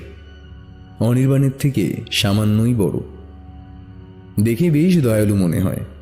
অতি কষ্টে উঠে দাঁড়িয়ে জামা কাপড় থেকে ধুলো ঝাড়তে ঝাড়তে অনির্বাণ দেখল ওই ভদ্রলোক ওর মাটিতে পড়ে থাকা মোবাইল স্ক্রিনে তাকিয়ে আছেন। তার চোখ বিস্ফারিত। কাছে গিয়ে অনির্বাণ বলল, কি হয়েছে দাদা? ভদ্রলোক স্ক্রিনের দিকে আঙুল দেখিয়ে ভয়ার্ত দৃষ্টিতে বললেন, এই ফুলদানির ছবি আপনি পেলেন কোথায়? অনির্বাণ বুঝতে পারে না কি বলবে। কিছুক্ষণ স্তব্ধ থেকে বলল, এটা আমার বাড়ির। কথাটা শোনা মাত্রই ভদ্রলোকের দৃষ্টিতে ভয়ের ছাপ ফুটে উঠল। কাপা কাপা গলায় বললেন, এই জিনিস বড়ই ভয়ঙ্কর, সব কিছু শেষ করে দেবে, সব কিছু। এত কিছুর পর একটা ক্ষীণ আশার আলো উঁকি মারে অনির্বাণেরও মনে। ও জিজ্ঞাসা করে, আপনি কি এটার ব্যাপারে কিছু জানেন? এটার ব্যাপারে আমি যতটা জানি ততটা আর কেউ জানে না। ভদ্রলোকের কণ্ঠস্বর এখন অসম্ভব দৃঢ়। অনির্বাণ বলল, আপনি কে, মানে আপনার নাম কি? আমার নাম অজিত সামন্ত। এই ফুলদানিটা যিনি তৈরি করেছিলেন সেই বৈকুণ্ঠ মোহন সামন্তের বংশধর আমি। অনির্বাণের চোখ চকচক করে ওঠে। আপনি ওই ফুলদানিটার ব্যাপারে কি কি জানেন আমাকে প্লিজ বলুন। সব বলবো, তবে এখানে নয়। আমার সাথে আমার বাড়ি চলুন, এটাই আমার বাড়ি, ভেতরে আসুন। আমি সামন্ত বাড়িতেও গিয়েছিলাম, কিন্তু ওনারা আপনার কোনো খোঁজ দিতে পারেননি। হ্যাঁ, ওদের কাছে আমার কোনো খবরই কেউ পাবে না, আমি দিইনি। বাড়িটা বিক্রি করে দিলেন কেন? আমার পূর্বপুরুষ বৈকুণ্ঠ মোহন সামন্তের অনেক নাম ডাক ছিল, সেই সূত্রে বাড়িটাও সবাই চেনে। নানা জায়গা থেকে কারিগররা আসে বৈকুণ্ঠ মোহনের বিখ্যাত সব সৃষ্টি দেখতে। আমি শান্তিপ্রিয় মানুষ, অত ঝক্কি আমার ঠিক ভালো লাগে না, তাই বাড়িটা বেচে দিলাম। আর তাছাড়া আমি একা মানুষ, তিন কুলে কেউ নেই, অত বড় বাড়ি দিয়ে করবোটা কি? তাই এই ওয়ার্কশপটাই একটু সাজিয়ে গুছিয়ে চলে এলাম পাত্তারি গুটিয়ে। এই ওয়ার্কশপের ঠিকানা তেমন কেউ জানে না, জানলে এখানে এসেও ভিড় জমাতো। তার মানে এটাই বৈকুণ্ঠ মোহন সামন্তের ওয়ার্কশপ? আজ্ঞে হ্যাঁ, আমাদের পারিবারিক ওয়ার্কশপ। বাড়িটাই একটাই মাত্র ঘর, কিন্তু বিশাল, মাঝখানে পার্টিশন করা। দরজা দিয়ে ভেতরে ঢুকতেই যে ঘরটা সামনে পড়ে সেটাই বেডরুম, তার লাগোয়া রান্নাঘর এবং বাথরুম। আগে পুরো ঘরটা জুড়েই ওয়ার্কশপ ছিল, এখন মাঝখানে পার্টিশন দিয়ে ওদিকটা ওয়ার্কশপ করেছি, আর রান্নাঘরটা নতুন করে তৈরি করা। আসুন, বসুন। একটা জলচৌকি অনির্বাণের দিকে এগিয়ে দিলেন তিনি। অনির্বাণ বলল, হ্যাঁ বসবো, তবে তার আগে আমি একবার বৈকুণ্ঠ মোহনের সৃষ্টিগুলো দেখতে চাই। নিশ্চয়ই, আসুন তবে। 20 বাই 15 ফিটের ঘরটাতে ঢুকতে গিয়ে বিস্মিত হয় অনির্বাণ। এই যে সোনার খনি, সারা ঘর জুড়ে অসংখ্য মাটির পট, সরা, কলস ইত্যাদি শোভা পাচ্ছে। এছাড়াও অনেক রকম শৌখিন জিনিস, এক একটা এক এক রকম ধাতু দিয়ে তৈরি, সবটাই দেখতে এক কথায় অসাধারণ। এ সবই বৈকুণ্ঠ মোহনের তৈরি, তবে আমার তৈরিও আছে কিছু কিছু। আপনিও এইসব তৈরি করেন? হ্যাঁ, বৈকুণ্ঠ মোহনের পর আমাদের বংশের কেউ আর এই জীবিকা নেননি। অত প্রতিভা বা ইচ্ছা কোনোটাই ছিল না কারোর। তবে আমার এইসব জিনিসে ঝোঁক ছিল বরাবর। মায়ের কাছে শুনেছি ছোটবেলায় নাকি দিনরাত পুকুর পাড়ে পড়ে থাকতাম আর কাদামাটি দিয়ে নানা রকমের আকৃতি বানাতাম। ধীরে ধীরে যখন বড় হলাম তখন এটাকেই জীবিকা করব সিদ্ধান্ত নিলাম। স্বয়ং বৈকুণ্ঠ মোহনের আশীর্বাদ থাকায় বাড়ি থেকেও কেউ আর বিশেষ আপত্তি করেনি। অজিতবাবু দেওয়ালে টাঙানো একটা ছবির দিকে এগিয়ে গেলেন। ইনিই বৈকুণ্ঠ মোহন সামন্ত। অনির্বাণ দেখল অসম্ভব বুদ্ধিদীপ্ত চোখ এবং দারুণ ব্যক্তিত্ব নিয়ে ফ্রেমের ওপারে দাঁড়িয়ে আছেন বৈকুণ্ঠ মোহন। এক মনে সে দেখতে থাকে ছবিটা। তার মনোযোগ বাধাপ্রাপ্ত হয় অজিতবাবুর কথায়। চলুন এবার বসা যাক। অনির্বাণরা আবার ফিরে আসে আগের জায়গায়। অনির্বাণের মুখোমুখি একটা জলচৌকিতে বসে অজিতবাবু বললেন, এবার আপনার সমস্যার কথা আমাকে খুলে বলুন। গত কয়েক সপ্তাহের সমস্ত ঘটনা অনির্বাণ সবিস্তারে বলল অজিতবাবুকে। সব শোনার পর অজিতবাবুর কপালে চিন্তার ভাঁজ আরও গভীর হল। একটু ভেবে তিনি বললেন, আপনার সাথে এবং আপনার পরিবারের সাথে যা যা ঘটেছে তা এক কথায় নৃশংস। তবে এর কারণ জানতে হলে আমাদের ফিরে যেতে হবে আজ থেকে প্রায় 700 বছর আগে। এই ঘটনার সূত্রপাত সেই সময়ের প্রাচীন মিশরে। মিশরের সব থেকে অভিশপ্ত ব্যক্তিত্বের কথা বললেই আমাদের সর্বপ্রথম মনে আসে ফেরাও তুতেনখামেনের নাম। কিন্তু আমি এখন যে ঘটনার কথা বলতে চলেছি তার সাথে তুতেন খামেনের কোনো সম্পর্ক নেই। তবে যাকে নিয়ে এই ঘটনা তার সাথে তুতেন খামেনের একটা ব্যাপারে মিল আছে। দুজনেই তৎকালীন মিশরীয় রাজবংশের সঙ্গে যুক্ত ছিলেন। সেই সূত্রেই রাজবংশের কিছু কথা প্রথমে বলবো। একটু থেমে এক গ্লাস জল খেলেন অজিতবাবু। অনির্বাণ রুদ্ধশ্বাসে শুনছে সবটা। অজিতবাবু আবার শুরু করলেন। তুতেন খামেনের পিতা আখেনাতেনের স্ত্রীদের মধ্যে দুজনের নাম সবচেয়ে বেশি উল্লেখযোগ্য। তারা হলেন নেফারতিতি এবং কিয়া। এই কিয়াই ছিলেন তুতেন খামেনের মা। অবশ্য তার সম্পূর্ণ প্রমাণ নেই, কিন্তু আর্কিওলজিস্ট এবং বিজ্ঞানীরা তাই ধারণা করেন। রানী কিয়া আসলে কে ছিলেন বা তার জন্ম কোথায় সে বিষয়ে বিশেষ কোনো তথ্য জানা নেই। অনেক ঐতিহাসিকের মতে তিনি বেশ রহস্যময় চরিত্রের ছিলেন। তবে তিনি আমার আলোচনার বিষয় নন। এই কাহিনীর মূল চরিত্র রানী কিয়ার সর্বশ্রেষ্ঠ পরিচারিকা আইসিস। কিয়ার কথা বললাম কারণ তার ইতিহাস না জানলে আইসিসকে বোঝা যাবে না। এই আইসিস ছিল রানী কিয়ার কিশোরী বেলার সখী এবং পরিচারিকা। বিয়ের সময় অনেক যৌতুকের সাথে আইসিসকেও তার সাথে পাঠানো হয়। যেহেতু রানী কিয়ার সম্বন্ধে কোনো তথ্য সংরক্ষিত নেই, তাই আইসিসেরও কোনো উল্লেখ ইতিহাসের পাতায় নেই। এক মিনিট, আপনি কি করে জানলেন তাহলে? আমার পূর্বপুরুষ বৈকুণ্ঠ মোহন সামন্তের থেকে। প্রায় তারই সমসাময়িক এই ঘটনা। তার থেকেই বংশ পরম্পরায় চলছে এই কাহিনী। আচ্ছা বেশ, তারপর? এই আইসিস রানীর সবচেয়ে কাছের সখী হলেও তার মন ছিল অত্যন্ত নিষ্ঠুর এবং কদর্য। রানীর কোনো ভালো সে দেখতে পারত না। শোনা যায় তাদের দুজনকে নাকি অনেকটা একই রকম দেখতে ছিল। কথাবার্তা, আদব কায়দাতেও মিল ছিল প্রচুর। কিন্তু ভাগ্যের পরিহাস, একজন রানী আর একজন পরিচারিকা। এই পরিচয় আইসিস মেনে নিতে পারতেন না। সব সময় চেষ্টা করত ভালো মানুষের মুখোশের আড়ালে কিভাবে রানীর ক্ষতি করা যায়। গোপনে সে মিশরীয় শয়তানদের দেবতা অ্যাপোফিসের উপাসনা করত।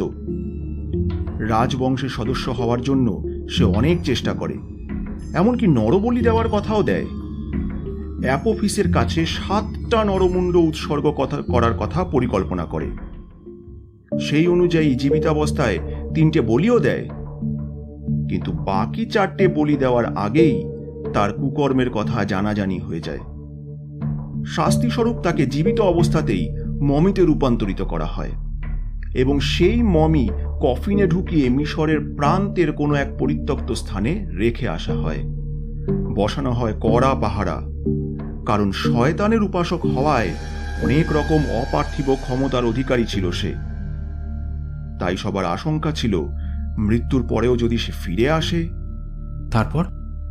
এই ঘটনার পর বছরখানেক বেশ শান্তিতেই কাটে, কিন্তু তারপরই ঘটে সেই অভিশপ্ত ঘটনা। বিশ্বব্যাপী চোরা বাজারের আধিপত্যের বিস্তারের ফলে প্রাচীন মিশরে তখন চোরা চালানকারীদের আনাগোনা বেড়েছে। একদিন হঠাৎ করেই শোনা গেল আইসিসের মমি নিখোঁজ হয়ে গেছে। সবাই সন্দেহ করল সেটা চুরি হয়েছে। কিছুদিন এই নিয়ে তোলপাড় চলল। আইসিসকে নিয়ে নানা রকম স্কাল্পচার তৈরি হলো। ওই ফুলদানিতে যেরকম স্কাল্পচার দেখছেন ওই রকম, কিন্তু তাতে মুন্ডমালাটা ছিল না তখন। কিন্তু মামিটা কোথায় গেল?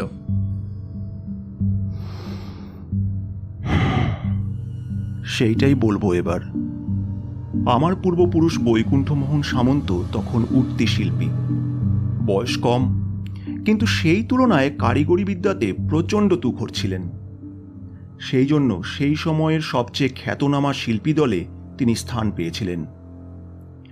আইসিসের মমি নিখোঁজ হওয়ার ঠিক 13 বছর পর সেই শিল্পী দল ভারত থেকে চীন দেশে পাড়ি জমায় নতুন কাজ শেখার উদ্দেশ্যে। তখন মমি নিয়ে তোলপাড়ও অনেকটা কমে এসেছে। সেই সময় চীনে কয়েকটা ছোট কারিগর গোষ্ঠীর মধ্যে পশু পাখির হাড় পুড়িয়ে সেই ছাই দিয়ে নানা রকম শৌখিন জিনিস তৈরির চল শুরু হয়েছে। এখন যাকে বলে বোন চায়না, নিশ্চয়ই নাম শুনেছেন। অবশ্য তখন বোন চায়না নামটা ছিল না। অনেক বছর পরে প্রায় 1800 সালের দিকে এই জিনিসটা সকলের সামনে আসে এবং তখনই বোন চায়না নামকরণ হয়। বৈকুণ্ঠ মোহন ও তার দল সেই রকমই একটা ওয়ার্কশপে প্রশিক্ষণ নিতে শুরু করলেন। কাজ অনেকটা শিখেও ফেলেছিলেন, আর কদিন বাদেই দেশে ফিরবেন। ঠিক তখনই ঘটল সেই ঘটনা। একদিন ওখানকার চোরা বাজারের এক দোকানের মালিক অনেকগুলো বোন চায়নার ফুলদানি তৈরির বরাত দেন সেই শিল্পী দলকে। কিন্তু কাজ দেওয়ার আগেই সে একটা অদ্ভুত প্রস্তাব দেয়। 20টা ফুলদানির মধ্যে একটা মাত্র ফুলদানি তৈরি করতে হবে কেবলমাত্র হাড় দিয়ে, তাতে অন্য আর কোনো মেটেরিয়াল থাকবে না, আর তাতে খোদিত হবে আইসিসের স্কাল্পচার। এই কথা শুনে সবাই বেশ অবাক হয়, কারণ কেবলমাত্র হাড় দিয়ে ওই জিনিস বানানোটা ভীষণ কঠিন কাজ। অন্য মেটেরিয়াল না দিলে জিনিসটা তার আকৃতিই পাবে না। কিন্তু বৈকুণ্ঠ মোহন হার মানেননি। তিনি নিজে একা দায়িত্ব নিয়ে দিন রাত পরিশ্রম করে তৈরি করেছিলেন সেই বিশেষ ফুলদানি। বলতে গেলে অসাধ্য সাধন করেছিলেন। কাজ প্রায় শেষের দিকে এমন সময় তিনি জানতে পারলেন যে হাড় দিয়ে তিনি ওই ফুলদানি বানিয়েছেন সেই হাড় আর কারোর নয়, স্বয়ং আইসিসের। তার মমি চুরি করার পর কিছু চোরাচালানকারী ওই দোকানের মালিকের কাছে চড়া দামে তা বিক্রি করে। এই কথা শুনে বৈকুণ্ঠ মোহন ভয় পেয়ে যান। ততদিনে আইসিসের কাহিনী তিনিও শুনেছেন।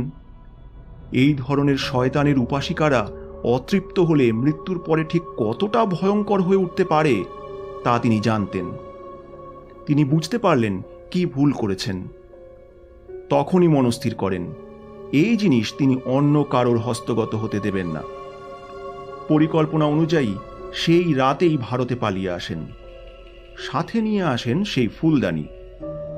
তবে চীনে থাকার সময়ই তিনি আরও একটা জিনিস সংযোজন করেছিলেন ওই ফুলদানিতে, সেই মুন্ডমালা, যাতে কোনোদিন যদি তা হারিয়েও যায় তাহলেও অন্য সব সুদৃশ্য ফুলদানিগুলোর মধ্যে থেকেও যেন সহজেই সেটিকে খুঁজে পাওয়া যায়। তার জন্য যোগ করেছিলেন ওই বিশেষ চিহ্ন। এখানে এসে ওটা একটা বাক্সে ভরে রেখে দেন তার ওয়ার্কশপে। এর কিছু বছর পর রাজা দ্বিজেন্দ্রনারায়ণ চৌধুরীর পারিবারিক কারিগর হিসেবে নিযুক্ত হন। রাজা দ্বিজেন্দ্রনারায়ণ ছিলেন অত্যধিক শৌখিন একজন মানুষ। তার রাজপ্রাসাদের বেশিরভাগ জিনিসই বৈকুণ্ঠ মোহন নিজের হাতে তৈরি করতেন। তার অসাধারণ দক্ষতার জন্য রাজার প্রিয় পাত্র হয়ে উঠেছিলেন দ্রুতই। একদিন বৈকুণ্ঠ মোহনের ওয়ার্কশপে সেই বাক্সবন্দি ফুলদানি খুঁজে পান দ্বিজেন্দ্রনারায়ণ। তারপর থেকেই সেটা কেনার জন্য প্রস্তাব দিতে থাকেন, কিন্তু বৈকুণ্ঠ মোহন তা বিক্রি করতে রাজি হননি। রাজার বিপক্ষে যাওয়ার অপরাধে চাকরি থেকেও তাকে বরখাস্ত করা হয়। তবুও নিজের সিদ্ধান্তে অনড় ছিলেন। কিন্তু ওদিকে দ্বিজেন্দ্রনারায়ণও ছাড়বার পাত্র নন। একবার যে জিনিসে তার নজর পড়েছে সে জিনিস হস্তগত করেই তবে ছাড়বেন। তবে শেষ পর্যন্ত দারিদ্র্যের কারণে ওই ফুলদানি তিনি বিক্রি করতে বাধ্য হয়েছিলেন দ্বিজেন্দ্রনারায়ণের কাছে, কিংবা এর পিছনে দ্বিজেন্দ্রনারায়ণও হাত থাকতে পারে। এর পরের ঘটনা আমার জানা নেই। আচ্ছা, একটা প্রশ্ন, ওই দোকানের মালিক আইসিসের হাড় দিয়েই কেন ফুলদানিটা বানাতে চেয়েছিল? মানে ওইটা আইসিসের মামির হাড়, এইটা জানাজানি হলে তো বিপদে পড়তেন। বিদেশে চড়া দামে বিক্রি করবে বলে, আর বিদেশে বিক্রি করলে ধরা পড়ার আশঙ্কাও কম। আর একটা প্রশ্ন অজিতবাবু, এই ফুলদানির সঙ্গে খুনগুলোর কি সম্পর্ক? অজিতবাবুর দৃষ্টি এখন দেওয়ালের দিকে নিবদ্ধ। সেই দিকে তাকিয়েই বললেন, আপনার বলা ঘটনাগুলো শোনার পর আমার একটাই আশঙ্কা হচ্ছে, আইসিস মৃত্যুর পরেও তার প্রতিশ্রুতি ভোলেনি। সেই 7টা নরমুণ্ড অর্পণ করার প্রতিশ্রুতি দিয়েছিল সে তার আরাধ্য দেবতা অ্যাপোফিসকে। কিন্তু জীবিত অবস্থায় তার সেই প্রতিজ্ঞা পূরণ হয়নি, তাই মৃত্যুর পরে সেই প্রতিজ্ঞা সে পূরণ করবেই। অনির্বাণের মুখে নেমে আসে আসন্ন বিপদের কালো ছায়া।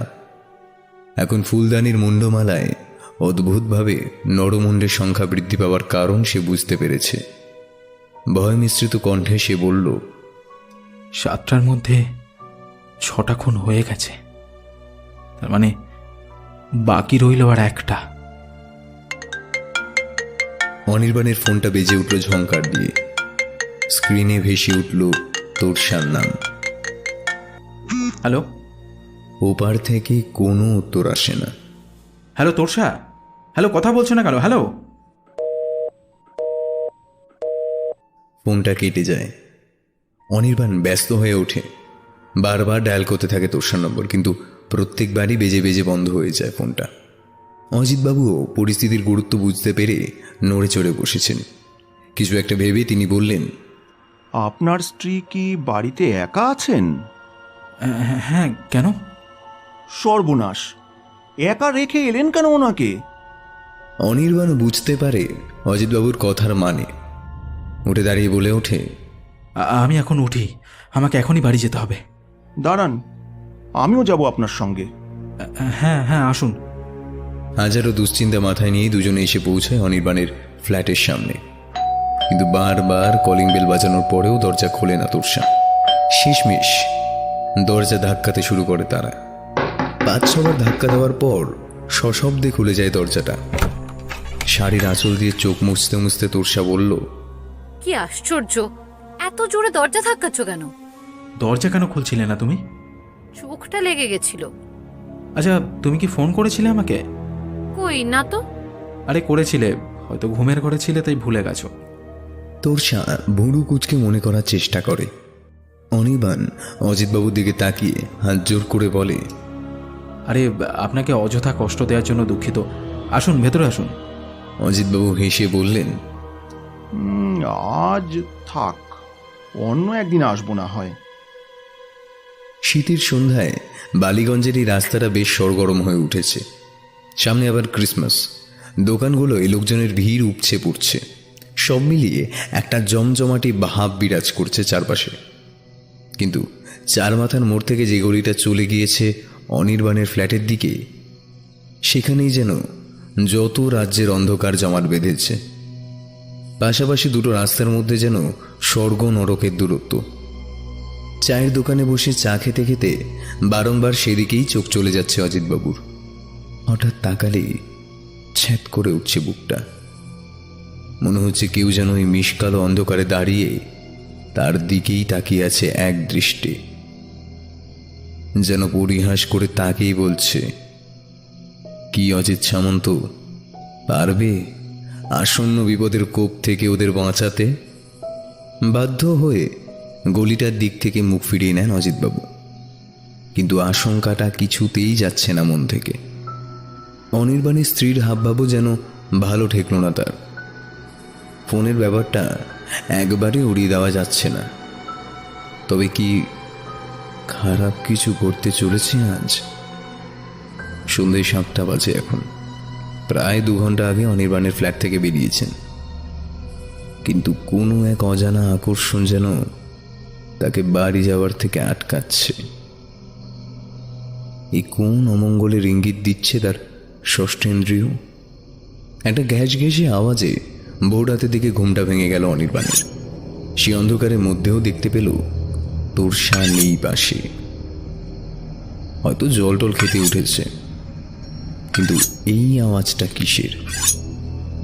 ঠিক যেন কোনো ধারালো অস্ত্র দিয়ে কোনো কিছু কাটছে কেউ। অনিচ্ছা সত্ত্বেও ঘুম চোখে উঠল অনির্বাণ। ঘর ছেড়ে বেরোতেই মনে হলো আওয়াজটা আসছে রান্নাঘরের দিক থেকে। গুটি গুটি পায়ে রান্নাঘরের দিকে এগোলো। চোখটা অন্ধকারে শুয়ে আসতেই দেখল রান্নাঘরের স্ল্যাবের সামনে দাঁড়িয়ে ওই অন্ধকারের মধ্যেই কিছু একটা করছে তোরসা। সেখান থেকেই আসছে ঘ্যাস ঘ্যাসে আওয়াজটা। তাহলে কি ও সবজি টবজি বা মাছ মাংস কাটছে? কিন্তু তা বলে এই ভোর রাতে একটু এগিয়ে অনির্বাণ ভালো করে দেখার চেষ্টা করল, কিন্তু তোরসার হাতের দিকে তাকাতেই সারা শরীরে একটা শিরশিরানি বয়ে গেল ওর। তোরসার দু হাতের প্রত্যেকটা আঙুলের ডগায় 6 ইঞ্চির সমান বড় বড় নখ, কিন্তু কি করছে ঠিক বোঝা গেল না অন্ধকারে। অনির্বাণের চোখ বিস্ফারিত, ও কিছুই বুঝে উঠতে পারছে না কি হচ্ছে এসব। হঠাৎ থেমে গেল তোরসার হাত। অনির্বাণের উপস্থিতি টের পেয়েছে সে। ঘাটটা এক ঝটকায় অনির্বাণের দিকে ঘোরালো তোরসা। মুখের অভিব্যক্তি নির্বিকার, কিন্তু তার চেহারা দেখে বুক কেঁপে উঠল অনির্বাণের। কেউ, এটা তোরসা হতেই পারে না।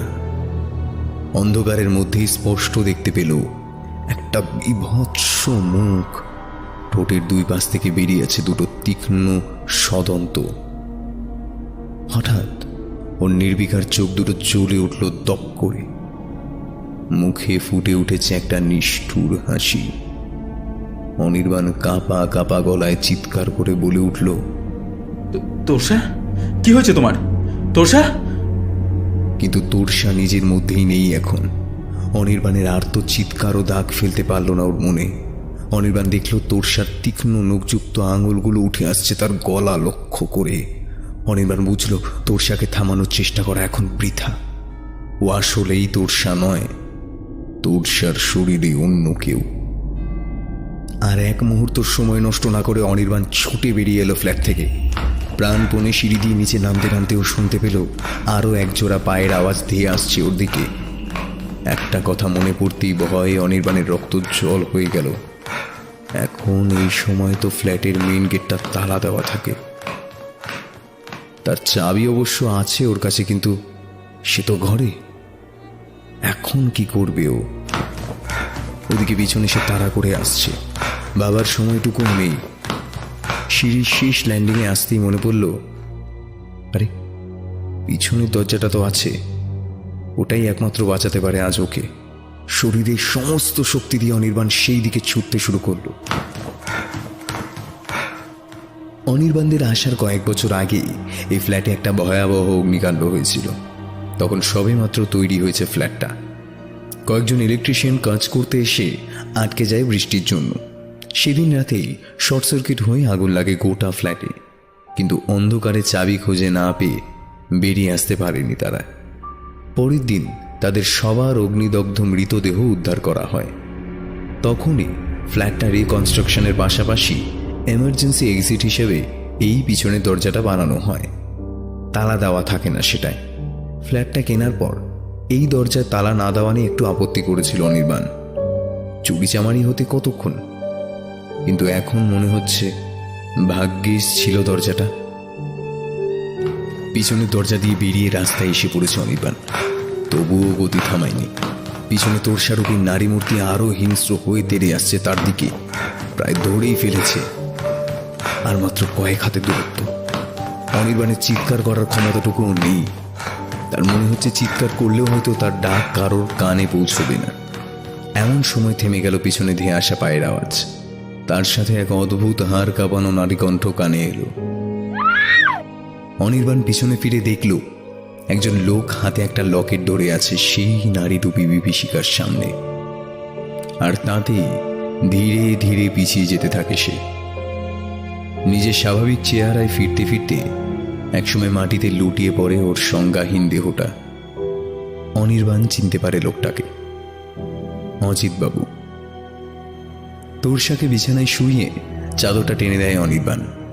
অচেতন অবস্থায় কুঁকড়ে শুয়ে আছে তোরসা। একটু আগের সেই বিভৎস রূপ এখন আর নেই। এখনো ভোরের আলো ফোটেনি বাইরে। তার জন্য যেন আরো দীর্ঘ মনে হচ্ছে এই অভিশপ্ত রাতটাকে। অনির্বাণের পাশে দাঁড়িয়ে অজিতবাবু তাকিয়ে আছেন তোরসার দিকে, বোঝার চেষ্টা করছেন বর্তমান অবস্থা।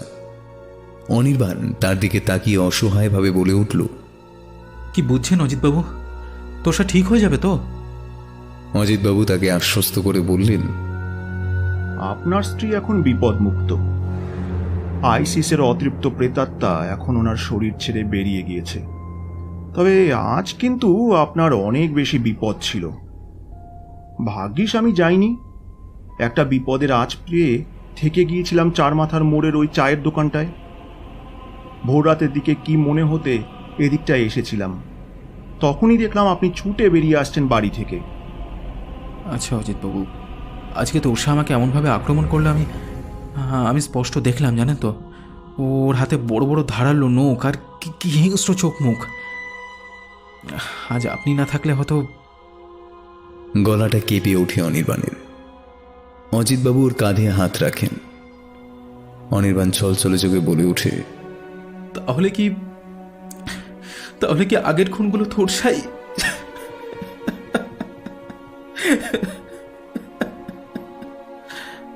কথাটা শেষ করতে পারে না অনির্বাণ, ভেঙে পড়ে কান্না। অজিতবাবুর অবস্থা বুঝতে পেরে বললেন, দেখুন, সেটা হওয়াটা অস্বাভাবিক নয়, কারণ খুনগুলো যখন হয় তখন আপনার স্ত্রী আপনার চোখের সামনে ছিলেন না। কিন্তু তা বলে আপনি এটা ভেবে বসবেন না যে খুনি আপনার স্ত্রী। আইসিসের প্রেতাত্মা খুনগুলো করার জন্য আপনার স্ত্রীর শরীরটাকে ব্যবহার করেছে মাত্র। কিন্তু ওকেই কেন? একটু ভেবে দেখুন অনির্বাণ বাবু, আইসিসের প্রয়োজন ছিল একটা শরীর যার মাধ্যমে সে খুনগুলো করতে পারবে। প্রথম দিন থেকে একমাত্র আপনার স্ত্রী ফুলদানিটাকে প্রাণ দিয়ে ভালোবেসেছেন, যত্ন নিয়েছেন। সর্বোপরি তিনি ফুলদানিটার বর্তমান মালকিন, তাই ওনাকে সম্মোহিত করে রেখেছিল ওই ফুলদানি। আর সেই জন্যই ওনার কোনো ক্ষতি আইসিস করেনি। অপরদিকে আপনি, সতীশ দা, ডক্টর রায়চৌধুরী এবং অফিসার ব্যানার্জি, যারাই ওই ফুলদানির ব্যাপারে সন্দেহ প্রকাশ করেছেন অথবা সেটাকে নষ্ট করতে গিয়েছেন, তাদেরকেই টার্গেট করেছে আইসিস। আচ্ছা, আপনার হাতে ওই লকেটটা কিসের ছিল? ওটা মিশরীয় দেবতা আমেনের লকেট। যে কোনো মিশরীয় শয়তানের উপাসক তাকে ভয় পাবে।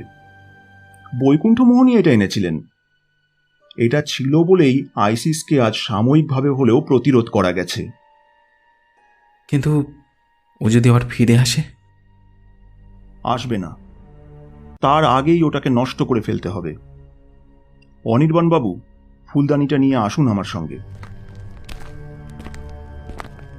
ফুলদানিটা জ্বলন্ত আগুনের মধ্যে ছুঁড়ে দিতেই উজ্জ্বল লাল হলুদ স্ফুলিঙ্গ গ্রাস করে নিল নৃশংস অতীত বহনকারী অভিশপ্ত বস্তুটিকে। ফ্ল্যাটের পিছনে ঘাস জমির উপর এখন দাঁড়িয়ে আছে অজিতবাবু এবং অনির্বাণ।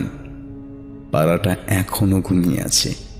তাদের অগোচরে পাড়ায় এমন একটা ঘটনা ঘটে গেল, তারা কেউ টেরই পেল না। ভোরের হালকা আলো উগি দিচ্ছে পূর্ব গগনে। একটা অভিশপ্ত রাত শেষ হলো, তার সাথে শেষ হলো একটা অভিশপ্ত অধ্যায়। কোথাও যেন একটা কোকিল ডেকে উঠল। শীতের সকালের মিষ্টি রোদ হাতছানি দিয়ে যেন ডাকছে তাদের। অনির্বাণ দেখল আগুনের তীব্রতা কমে এসেছে, আর তার সঙ্গে পুড়ে ছাই হয়ে গিয়েছে ফুলদানিটা। ওর কাঁধে হাত রেখে অজিতবাবু বললেন, আর কোনো ভয় নেই অনির্বাণ বাবু, চলুন ভিতরে যাওয়া যাক। অনির্বাণের মুখে প্রশান্তির ছাপ। দুজনে পা বাড়ায় ভেতরের দিকে। বাড়ি ফিরে দেওয়ালে টাঙানো বৈকুণ্ঠ মোহন সামন্তের ছবির সামনে এসে দাঁড়ান অজিতবাবু। তার মুখে বিজয়ীর হাসি। তিনি পেরেছেন একটা অভিশপ্ত অধ্যায়কে শেষ করতে। বৈকুণ্ঠ দরজা খুলতেই এক রাশ মিষ্টি বাতাস এসে ছুঁয়ে গেল তাকে। একটা পার্সেল আছে। কে পাঠিয়েছে? আগে সে তো জানি না, নাম লেখা নেই। অজিতবাবু ভুরু কুঁচকে পার্সেলটা উল্টে পাল্টে দেখলেন।